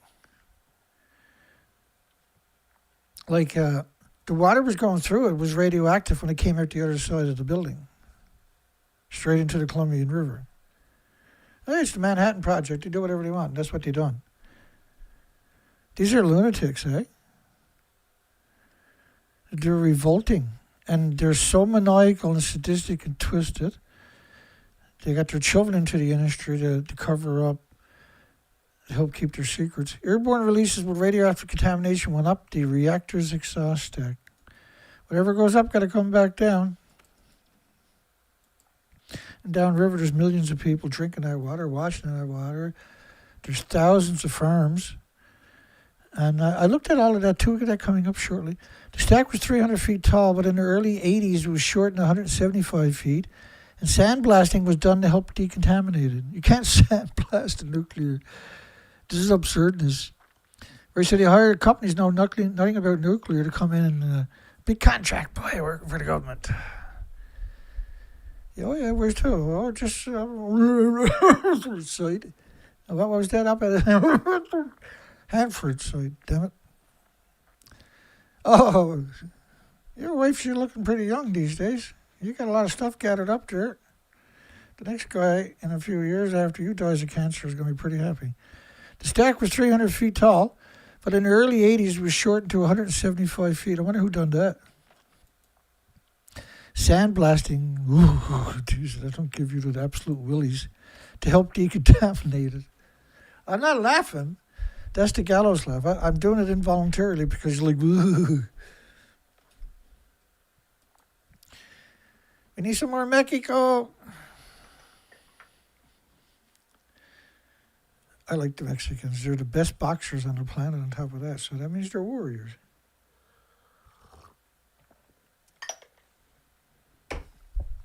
In the early 80s, there's lots of rules and regulations around then. Monitoring was done during demolition of the stack Friday to check for radioactive contamination. Like, the radiation doesn't go away for millions of years, so what do you mean check for it? Eliminate threats to the environment. Ha ha! Do you believe a word? These people would tell you you're insane. The reactor sits about 300 yards uphill from the Columbian River. Thank goodness everything gets washed into the Columbia River. So everything that was coming in was going right back into the river, running over the reactor core, incredibly radioactive, going straight back into the river. I'm not going to count that on top of everything else I already showed you tonight into the equation of what I'm going to show you coming up. I'm going to be a good guy. I'm going to show it to you because I want you to know it exists, but it's not part of the equation. And it's most likely more if you stacked all the waste that went directly into the river from that process of just one reactor, let alone 9, you would go to Saturn probably 9 or 10 times in 1-ton bags of that radiation they let into the environment. Remember, Japan picked up 30 million 1-ton bags. They got nothing on this stuff, and that's vicious stuff from Japan. So imagine how bad this stuff actually is. Soviet Union was doing the exact same thing at the exact same time. So was the scum of the earth, Britain. The worst academic community in human history. There's always good people amongst the monsters. They got to go along to get along. So it's, the Columbia River is the largest river in the Pacific Northwest, flowing through British Columbia, Canada, through Washington and Oregon before emptying into the Pacific Ocean. So you got to try to, how far is the Columbian River, Hanford Site to the Pacific Ocean? I'm trying to narrow it down. It's about, as the crow flies, which is not what we're talking about, but as the crow flies, around 240 miles. How many farms are there alongside the Columbian River from Hanford Nuclear Site to the Pacific Ocean? It's not a publicly available count of how many individual farms, really, which is quite surprising, really. Downstream from Hanford, the river passes through a mix of tribal land, wildlife refuges, industrial zones, agricultural regions, eh? And so I asked him, was there any farms within 20 miles of the river? In relationship to what I had already asked AI, right? There's no single database for the counts of farms within 20 miles. Below is the clearest evidence-based way to estimate the number. What's the 20-mile corridor? Explain what you want help with finding. So I kept going down that rabbit hole, of course. What the 20-mile corridor includes is Washington North Bank and Oregon South Bank. So you can see these counties. So you can start coming up with some numbers. You're not going to have the whole number, but you got some numbers now that you can say, okay, well, these communities are in a toxic elixir environment. The counties listed above contain roughly 12,000, 14,000 farms combined, and only a fraction of the farms lie within 20 miles of a river,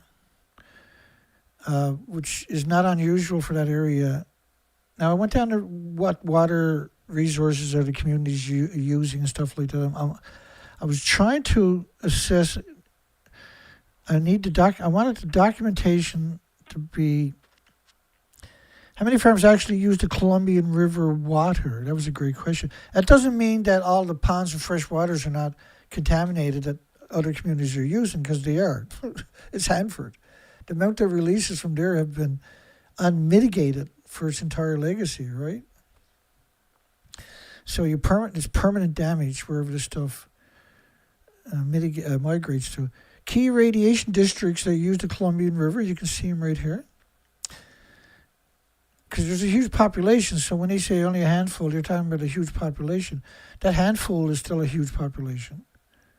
And that the food doesn't get all eaten in the one spot. The food is shipped all over the country, right? So there's, I showed you earlier all the farms, all nuclear plants surrounded by farms. But Hanford was different. This was a weapons site. So you can see all of these communities. Washington site estimated was 3,500 farms, about 12 to 1,500 use irrigation, and 600 to 900 are served by Colombian-fed districts. Now, just because you're using irrigation, remember the radioactive fallout is unmitigated. It covers the entire planet, not just the Columbian River.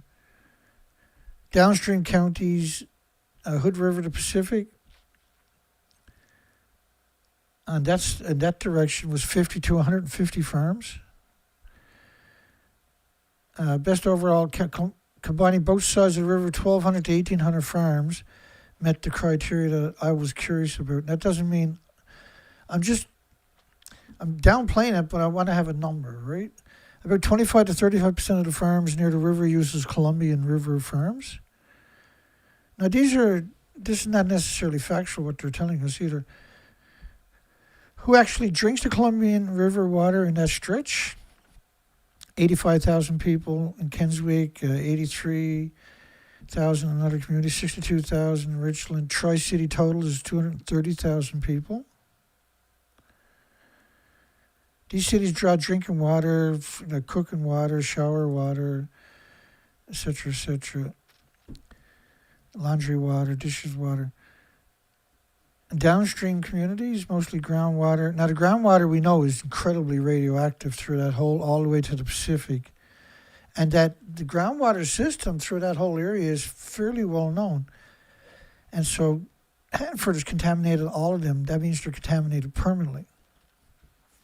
These communities are explicitly noted as relying on the Columbia River for drinking water. So the Tri-Cities are the only major Washington population, which is not the question I was asking it, in this stretch, in that section only, drinking directly from the river, right? So that's good clarification. We're not talking about the whole area where this water ends up to. On the Oregon side, have documented Columbia River withdrawals, 20 to 25,000 people. And below it, downstream Oregon communities. They use mountain watersheds, so a lot of the vapors coming out of Fukushima will hit the mountains and then get washed down with rain clouds, right? So only border Columbia's drink. Best estimate, how many people drink Columbia River water between Hanford and the Pacific? Tri-City was 230,000, 250,000 people. It was based upon solid evidence-based estimates given with the available data. So that's a number to think about. But who eats all the food growing in that whole farm district, right? People worldwide. And it only takes a small amount, a couple of isotopes in your body to fuck you up for your rest of life. Excuse the language. My apologies. Sometimes I forget I'm sitting in front of a camera, right? Note that no public school list schools that drink Columbian River water. Which community in this stretch drink Columbian River water? 33 schools, 25 schools, and 21 schools. 79 schools explicitly draw drinking water from the Columbian River.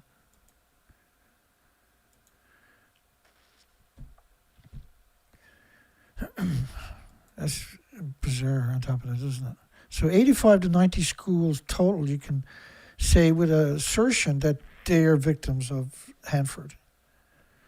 And every kid, every family, every person, including the homeless, should be entitled to a pension from the nuclear industry. Schools that drink the Columbian River water, and all of that should be evacuated permanently. You can't live in harmony with anthropogenic man-made radioactive fallout. It simply can't be done. The compromise is not worth it. You only get one kick on this planet, and you don't deserve to have an industry fuck you out of that. 51,000 students. And then there's private schools, to around 15 private schools in that little area, 13 to 15, around 1,500 to 2,000 students. Living in a nuclear wasteland is simply stupid. You only get to live once, and the longer you stay there, eventually you're going to come to regret it. That's the brutal reality of it. It's not. There's nothing fair about it. There's nothing good about it. It is what it is, and you got to deal with it. You got to accept it for what it really is. Pretending is not a solution. Oh no, I'll be okay. Everybody else might get sick, but I won't get sick. You know how many people tells me that crap all the time? Oh yeah, okay. I don't even roll my eyes no more because it's not funny, right? I just do the best I can. Just try to help them. Maybe it'll help them in a few years, or they'll get their loved ones out of there. It's terrible. You got to leave your area where you covet, where you grew up, or you love, or you're not just emotionally bound to where you were born. You're genetically bound there. Your body is made of the minerals from that water, and only that water can resupply entirety of your body's mineral demands, because that's what you're made of. Your DNA, your genetics are all based upon the water that was consumed when you were conceived. Let's keep her going here.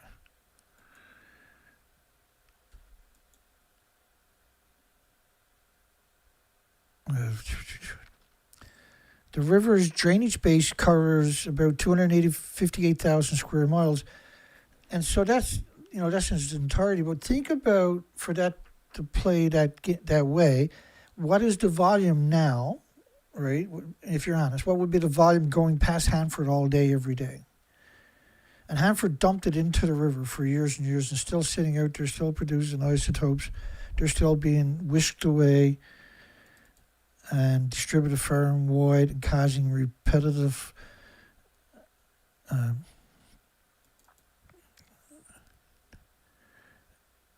distributions, right, over long, continuous. And these rivers are so big and so wide and so much of it, they actually make their own rain clouds. So you're liberating the isotopes from the river into the surrounding environment in many different ways. The reactor sits about 300 years from the Columbian River, right? The K West Reactor is the 8th of the 9 Hanford plutonium production reactors along the Columbian River. In eastern Washington, that will be cocooned or put into temporary storage for 75 years to allow the radiation in the core to decay, because they weren't meant to be. The lower level for permanent environmental cleanup solutions attempted. Well, you can't clean up Hanford. You already estimate it's another $700 billion just to mitigate what you could mitigate. Right? 90% of the money stolen through administration on top of that, or put into temporary storage. It'll be temporary storage forever. You can't contain it. You can't claw back what you dumped and released and everything else, and deliberately dumped into the ocean. Even today, they won't even. This is incredibly radioactive stack. This is a hideous. This is why they left it for 7 years. This is incredibly radioactive. And this is the worst way. This is the worst solution. They should be doing what Japan tried to do: is build a machine that can clamp onto it, will chunk it off and take it down in big chunks. To go this route is just a coward thing to do. It's because there's no incentive not to be evil. At the end of the Cold War, the 2 reactors attached fuel storage basins were called back into service to store 2,300 tons, which is 4,600,000 pounds of highly radioactive irradiated fuel underwater. That water boils off at least 120,000 liters out of each pool each day. Each liter is an absurd amount of isotopes into it that's now liberated into the environment to attack anything with replicating cells. Of highly radioactive irradiated fuel at the end of the Cold War. And we're talking about fuel, the splitting atoms directly into the environment. 4 million, that they acknowledge, 4,600,000, which the end of the Cold War was in the 90s. I got it there, actually, I think. Oh, here we go again, right here. Yeah, the end of the Cold War, 1991. The fuel had been irradiated at Hanford's newest reactor, N reactor, but never processed to remove the plutonium. My God, boy. This is breeder reactor fuel we're talking about. How much nuclear fuel did Hanford nuclear site process for plutonium? Which is well known. So they were producing the Hanford first large-scale plutonium separation facility, which is separate from the reactors, was designed to extract about a half a pound, 250 grams of plutonium, from 907 kilograms, over 1,800 pounds, of irradiated fuel. So fuel rods, a reactor core, a day. So they would get half a pound of plutonium a day from, and now they had 3 of those facilities, was it? Hanford produced approximately 67 metric tons of plutonium, folks. 67 metric tons. For U.S. weapons program between 1944 and 1947, which is 268,000 tons of irradiated uranium, which is 268,000 tons of fuel rods. This is absurd. This is an absurd number. This is absurd. So they weren't leaving it in the reactor very long before they were taking it out and sending it to the harvesting site, right? Which was right there alongside them, obviously. 268,000 tons. That's 536 million pounds, my goodness. This is just one site. This is finished product. This is plutonium.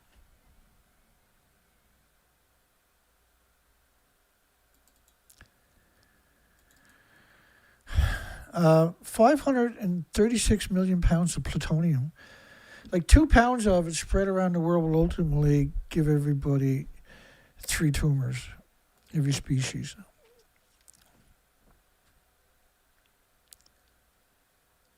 £536 million at just this one site.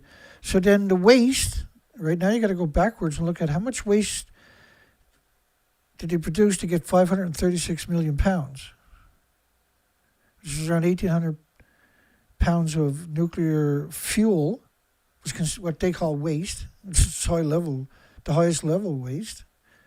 A pound of it will melt your organ in about 3 minutes.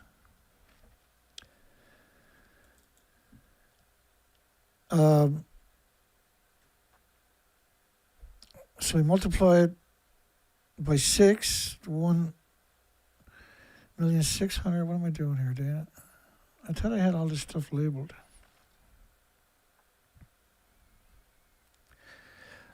Oh, that's by feet.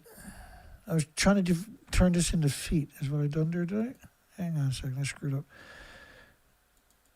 I missed the screen capture, I think.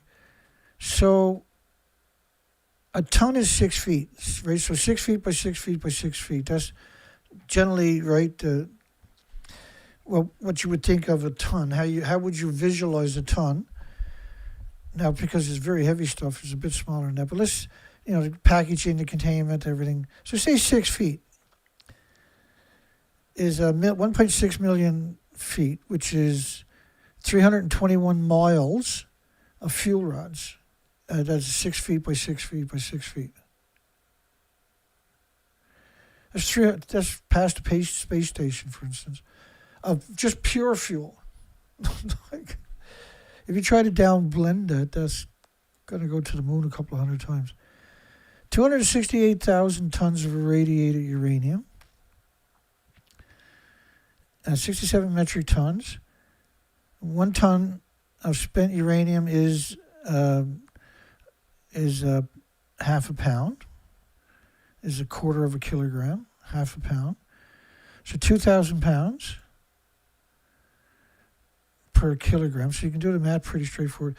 It gives a reasonable order of magnitude pictures. Hundreds of thousands of tons of uranium fuel were irradiated and chemically processed. So to extract the half a pound from a ton of fuel, you have to liquefy basically the fuel. So you take a ton of fuel. So imagine how much acid this industry has actually went through, the crazies, and turned it into nuclear waste by proxy, of course. Everything it touches now is nuclear waste. Everything it breathes on is nuclear waste. Everything it splashes on is nuclear waste. Hanford's decades of plutonium production generated 56 million gallons. Now, we know that's not true. If you go read the story, The Radioactive Legacy, or no, that's the next story. Okay. Now, this is about a book. Now, I put this in there to remind you that there was actually 450 billion gallons of the same liquid was dumped into the soil in over 40 miles of unlined trenches. In addition, so Hanford, so let's look at these statistics. Because the 450 billion gallons, people like that, your mind kind of goes, right there. It's so hard to get past that. Today, there's 200 square miles of aquifers beneath Hanford is also contaminated. 200 square miles. Like 200 square miles, because you produce so much. Every time it rains, all the winters, heavy snow, all this stuff is getting washed deep into the earth, into these aquifers. They've had nuclear meltdown that burned holes into the earth right to those aquifers. And those aquifers are absurd amount. These are aquifers that are feeding a lot of the communities and farms hundreds of miles down towards the Pacific Ocean. These aquifers run all the way down to the coastlines. Right, so they contaminate all kinds of other waters. Now, if you take all of that stuff and put it in 1 ton bags, because that whole equation here now I should be invoking the 1 ton bags a bit more for you. Let me get back on track for that, because we're getting there now. Like, it's so hard for people to appreciate a 1 ton bag. Here's a good rendition of a 1 ton bag. These are Fukushima versions, right? Fukushima picked up 30 million 1 ton bags. Just wrap your mind around that statement. Hanford is and always has been run by contractors, not the federal government. So the incentive is for profit, not safety. And safety is never in the equation. It's never in the equation. 90% of the money is stolen through administration. In addition, Hanford has approximately 25 million cubic feet, 750,000 cubic meters of buried solid waste, spent nuclear fuel, and even leftover plutonium of solid materials. So extensive environmental contamination from over 2,000 nuclear tests, massive stockpiles of plutonium, uranium, and leaking waste sites. So all the bombs legacy, all the plutonium that was built there and the bombs that were used is the nuclear waste associated with Hanford. Hanford produced it all. It was used, and that produced all this nuclear waste, right? Excuse me. All of this we're talking about is enough in 1 ton bags to go make a pile, a tall stack, all the way to Saturn. Multiple times if you actually include the other stuff that I showed you, the documentation. So if you put everything in 1 ton bags, and there's a big history for 1 ton bags we got to rely on now. It's called, Japan picked up 30 million. They had 150,000 sites full of 1 ton bags. 150,000. Here's some pictures are good or some are not. If you stand all of these on top of each other, you can go to Saturn with the 1 ton bags from Hanford, as I'll get to. The public was not alerted that the 200 different radionuclides were coming airborne as a function of normal processing, and ended up contaminating at least 750,000 square miles. 750,000 square miles. That's not in the equation either, by the way. Of 1 ton bags to get you to Saturn.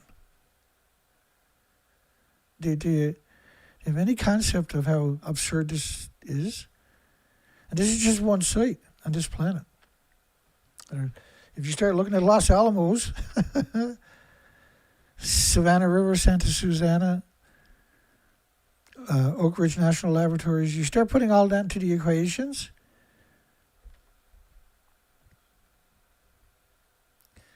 it's beyond any concept of what the word evil actually. You have to make up your own word for it. It's that evil. 750,000 square miles from the fallout, airborne fallout of normal processing. So they're not talking about the 9 reactors, they're talking about the 3 processors, right, that are liquefying, boiling the fuel 2 tons a day to extrapolate a half a pound of plutonium for nuclear weapons. The pollution created by that is absurd.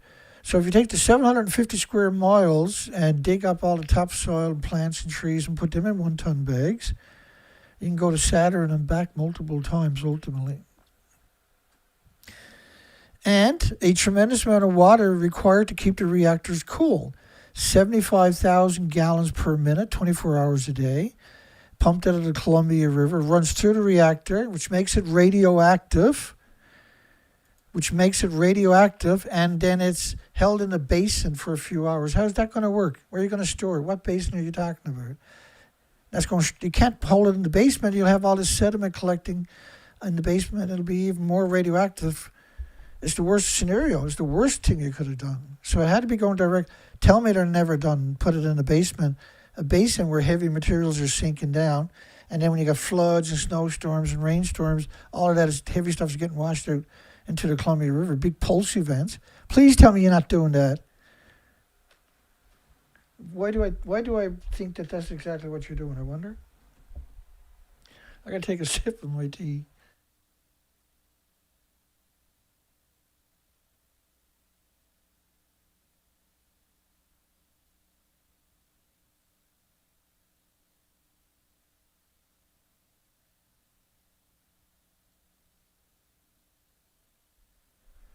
All right, keep going. We got to get through this. I can't give it up till we're done.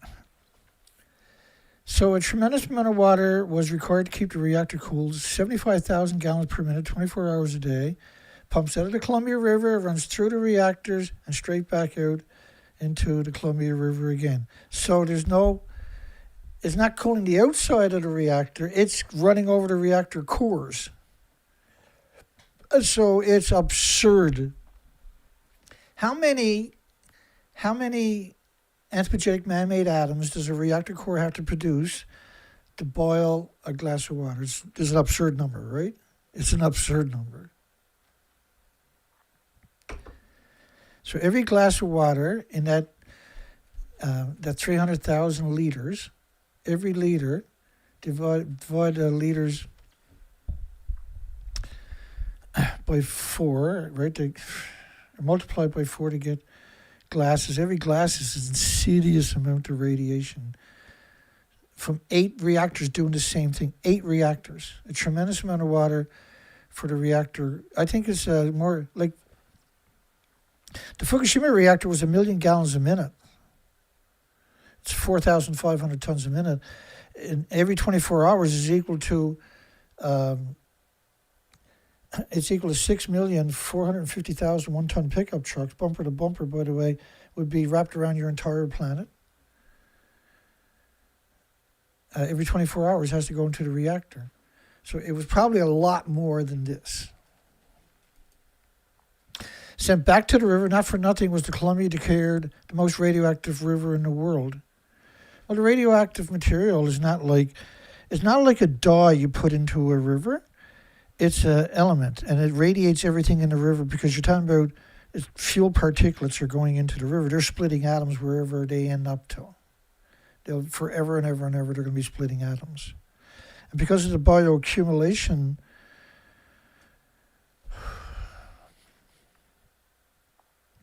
so the reality of it is you can if you captured all of that and put it in 1 ton bags, you have a row of 1 ton bags all the way to Saturn and back to Earth about 450 times.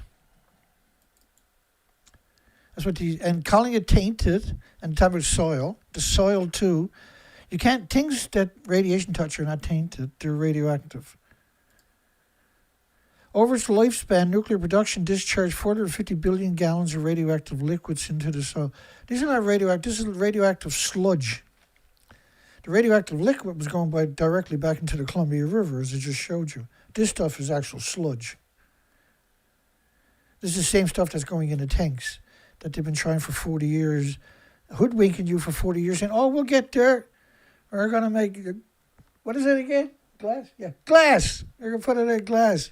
Shut up and pay your taxes. Today, 200 square miles of the aquifer beneath Hanford is contaminated. 53 million gallons of radioactive waste remains stored at 177 leaked. In addition, Hanford has approximately 25 million cubic feet, 750,000 cubic meters of buried nuclear waste, spent fuel, and even leftover plutonium. What? It's not even down blended? Hanford has approximately 25 million cubic feet. A tremendous amount of water was required to keep the reactors cool. 75,000 gallons per minute for each reactor, 24 hours a day. Pumped out of the Columbia, run through the reactors, which makes it radioactive.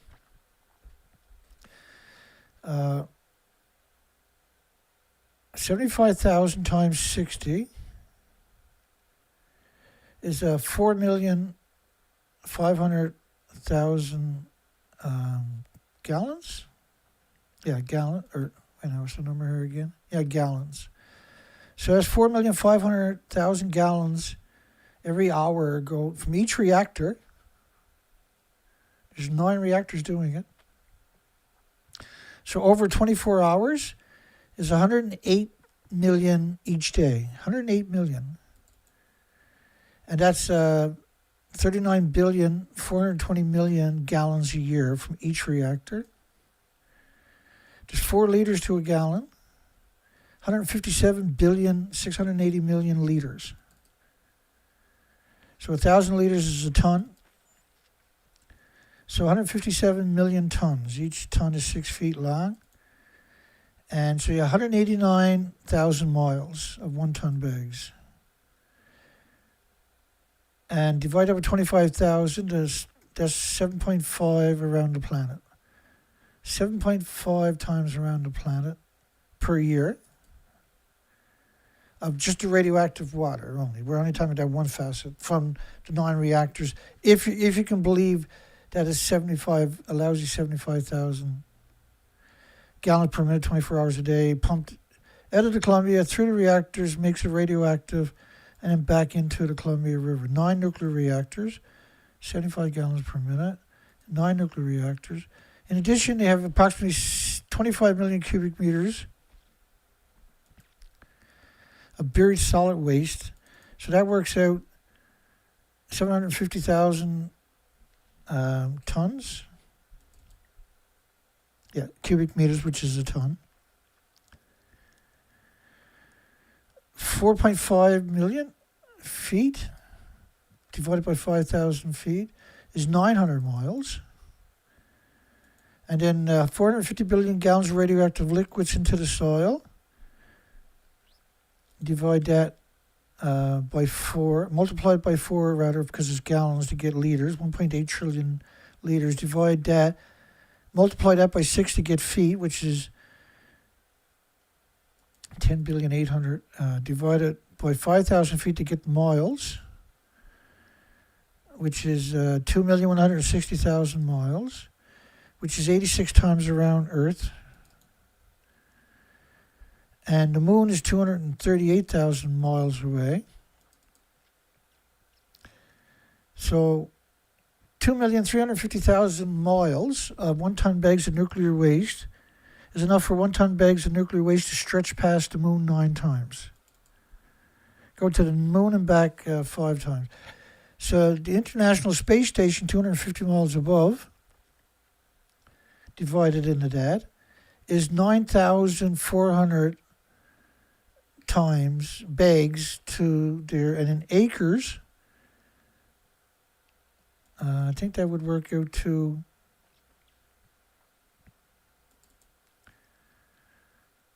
today 200 square miles of aquifers beneath Hanford. How many liters are in 200 square miles? I think I made a mistake on that equation. Not that that matters. So it's not actually 200 miles deep and 200 miles across, right? I made a mistake in that one, I think. I was thinking about it after, and I said, I think I screwed up there when I never got back to finish it. But if you take all the other water that we're talking about, yeah, you got well over 200 cubic miles, right? It's 200. It's probably 2,000 cubic miles or something. But let's say it's 200 cubic miles. So when you do the division, the math on all of this, I try to figure out which planet am I talking about, because you're talking about 500. What was the numbers? 500. 621 million miles would be equal to, that would take you past Saturn, which is 508 million miles. But the numbers we got is so much more than that, right? I just put that number, I needed a title for the video, right? But the reality of it is, we're talking about going to Saturn and back 400 times in 1 ton bags if you collected all the waste they produced that we know about, and that we can constrain it to by the liters, and then we can take the liters by the tons, and we can do a mathematical hypothesis it's orders of magnitude worse than what I'm showing you, the actual numbers, right? And I provided the documentation that far exceeds the numbers that I'm playing around with here. So instead of 200 square miles of aquifers, think of 200 cubic miles of aquifers. Because when you think about what was actually used into the Columbia, now they dumped high-level waste of scale that it defies. Now we know Russia, Soviet Union done the exact same thing with the Tetsa River, where they evacuated. It's around 7,400 small communities in increments over several years. Back in the earliest days, right? Today, 200 square miles of the aquifers beneath Hanford is also contaminated. Over its lifespan, the actual discharge 450 billion gallons of liquids into the soil in over 40 miles of unlined trenches. This is facts. These are all facts. And then we instead of square miles, we can go cubic miles, because I've already showed you documentation, right, to quantify that assertion. I'm tired now. My back is hurting now. I'm doing better. Getting there. I didn't. The snow we had here today, I didn't bother trying to push it today, and yesterday was the same thing. Just try to fix things up a little bit, to flutter around, keep myself active. You know, when I was in the martial arts, you get hurt all the time, right? And the best thing you can do is work through your injuries. So yesterday I was actually back in the sauna, back under the red light therapy, under the grounding mats and stuff like that. I've been down and out for 3 weeks or something. I can't do anything. And it's too cold to heat up the room where the sauna was too, right? So not that I could use it anyway. And then 2 days ago I was in the sauna. Today I was back in the sauna again. I had to skidoo out for a little run today. I've had to skidoo out probably 6 or 7 times in the last number of weeks in good weather, good conditions, for just less than an hour, and see if I can find any birds at all, let alone prints in the snow. Let's see if I can spot any birds. I never spotted a single one. And we're in the biggest migratory spot on the planet on top of this, so you expect to see something. 53 million gallons of radioactivity, in addition, Hanford approximately 25 million cubic meters. Now, like, that stuff they buried in the soil probably produced enough to go 1 ton bags if a contamination from the rainwater that went over it and down to the aquifers. The whole site is just a hideous nightmare that they pay corporations to pretend that they're accomplishing things, and then they're able to look the other way and scream nuclear renaissance. It's just not tenable. A tremendous amount of water was required to keep the reactor cooled. 75,000 gallons per minute, 24 hours a day, goes straight through the reactor core, its core, physical core, in contact with the core, that are splitting atoms, sucks up those atoms and drags them out the other side and back into the Columbia River, is just unconscionable. But it was one thing to do it for their almighty weapon, but to keep doing it after war was over, you evil, just evil. That's just evil. I'm heartbroken with their revelations. The water would pump out of Columbia, run to the reactor, which made it radioactive, and then pump right back in. The scale of the pollution hemorrhaged, flooded out of Hanford into the air, water, and earth. We don't really cover the air very much. We did a little bit. And the earth, not very much, but a little bit. But the water are truly appalling. So is the lack of concern for everybody. The Academy also noted the World Health Organization had an agreement with the UN International Atomic Energy Agency, which was set up to promote nuclear disease factories, not to watchdog it. Now, we've covered that. We have that documentation. We've covered that probably 100 times over the last decade alone. Frank ends the book by discussing the future of Hanford. So yeah, all of this was from a book. If someone tells you they know exactly how this will all play out, they're selling you a load of shit as radioactive as the boiling goop eating away. And they invoke the Hanford tanks when they just showed you all this other radioactive waste, right? They introduce it, but then they leave it out of the equation. Frank ends the book by discussing the future of Hanford. He writes, if someone tells you knows exactly how this all plays out, nobody knows what is going to happen. A few knows what's really going on out there. I think we've done a pretty good extrapolation tonight. I think we've done the only extrapolation in history that really articulates the insanity, the madness, the brutality of what they got done to us now.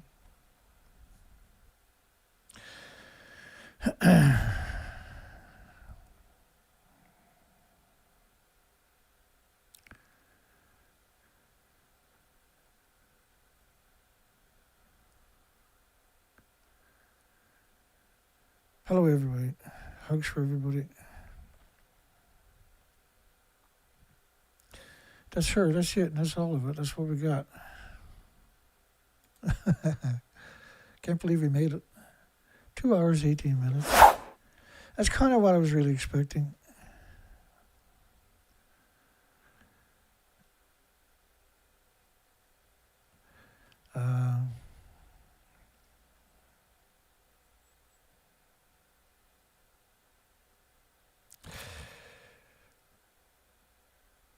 I'm not sure how next week is going to play out.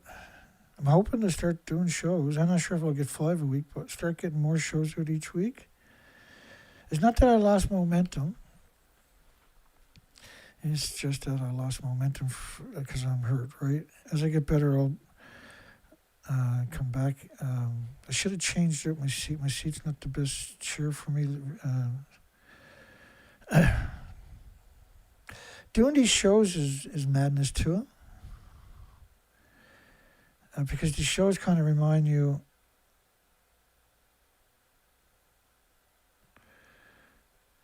they remind me, right, that I'm alive, that we need to get the war. This industry's gone to war against you. It's been a war against you for 80 years. And it's using the sneaky radioactive fallout that infests everybody with this atomic plague. I'm doing the best I can. Shout out for Colette, who donated $130 to me yesterday or the day before. And I'm going to go out the weekend, tomorrow or the next day. And we got parts ordered in that are going to show up for the truck, the fuel pump ordered in. And I'm super happy about that. What else? Anyway, we're still trying our best here. We got absurd amount of shows ready to go that I don't know how the hell we're ever going to get there. I'm still grabbing. But I mean, this was when I'd done this story. I'd done this story 4, 5, 6 days ago, with the intentions of doing this next because it's such an important story. Like the last show on the insects and all the shows we just done on the whales. These were super informative, super focused, right? I should use that word, I guess, to help tell that story. I posted a video of Dennis Kine in my video section. We're in the live section right here a few hours ago, and so tomorrow when you get a chance you might want to go watch that one on depleted uranium. And if you haven't seen Lorraine Moret's video, which is a couple of videos back in the video section, you need to watch that too. And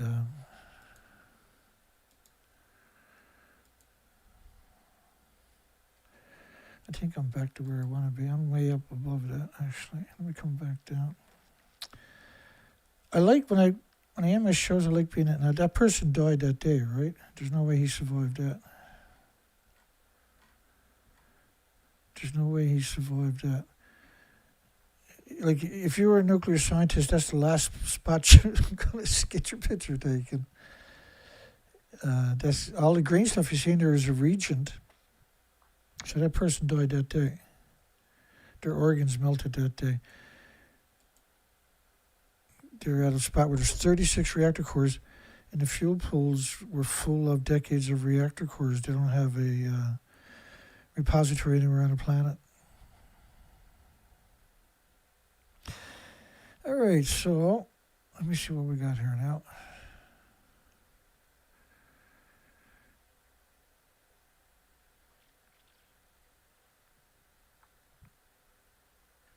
James put out a is for Atom video. I put links in the description earlier to other songs. Like the song we started off with, Less Than a Gram. Come on over to James's site and you'll find Less Than a Gram.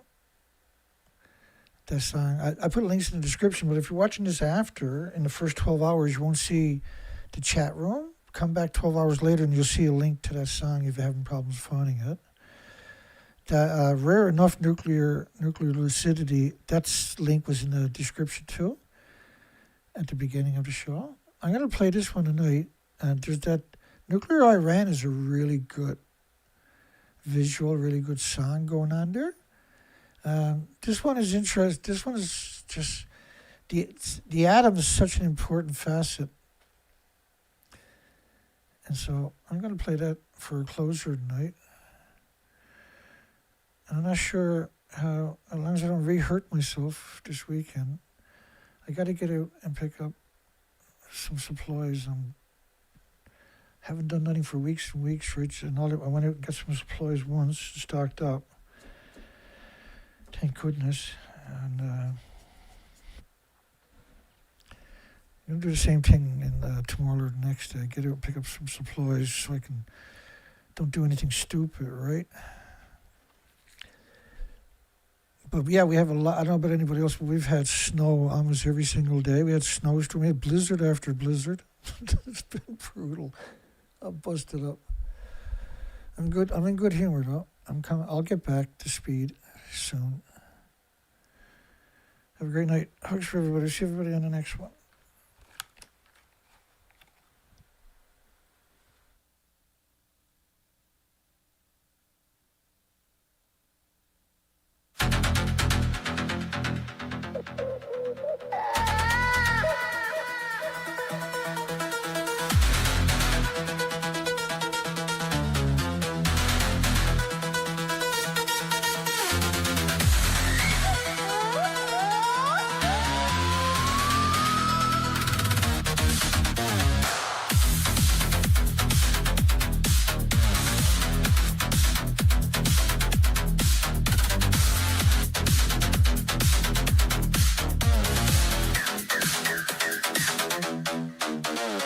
giant at your command, a force you can manage. Control is realistic until it isn't. Binding force, hold it together. Split, heat, blast gamma rays. Free neutrons outbound. Then more. If A is for atom, B is for bureaucracy. If A is for atom, C is for complacency. If A is for atom, D is for the death it brings.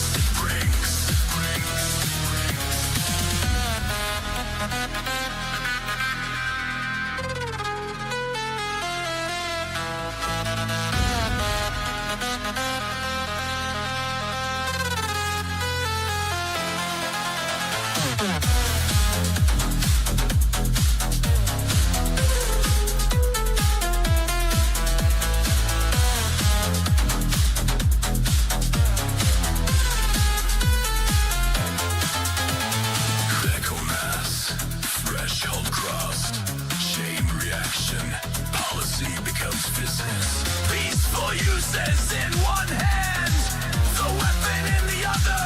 Same core, same fucking path.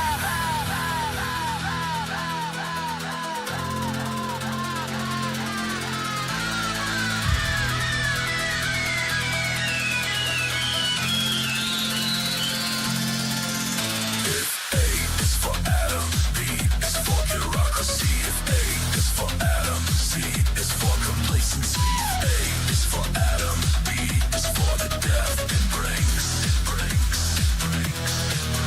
If A is for atom, B is for bureaucracy. If A is for atom, C is for complacency.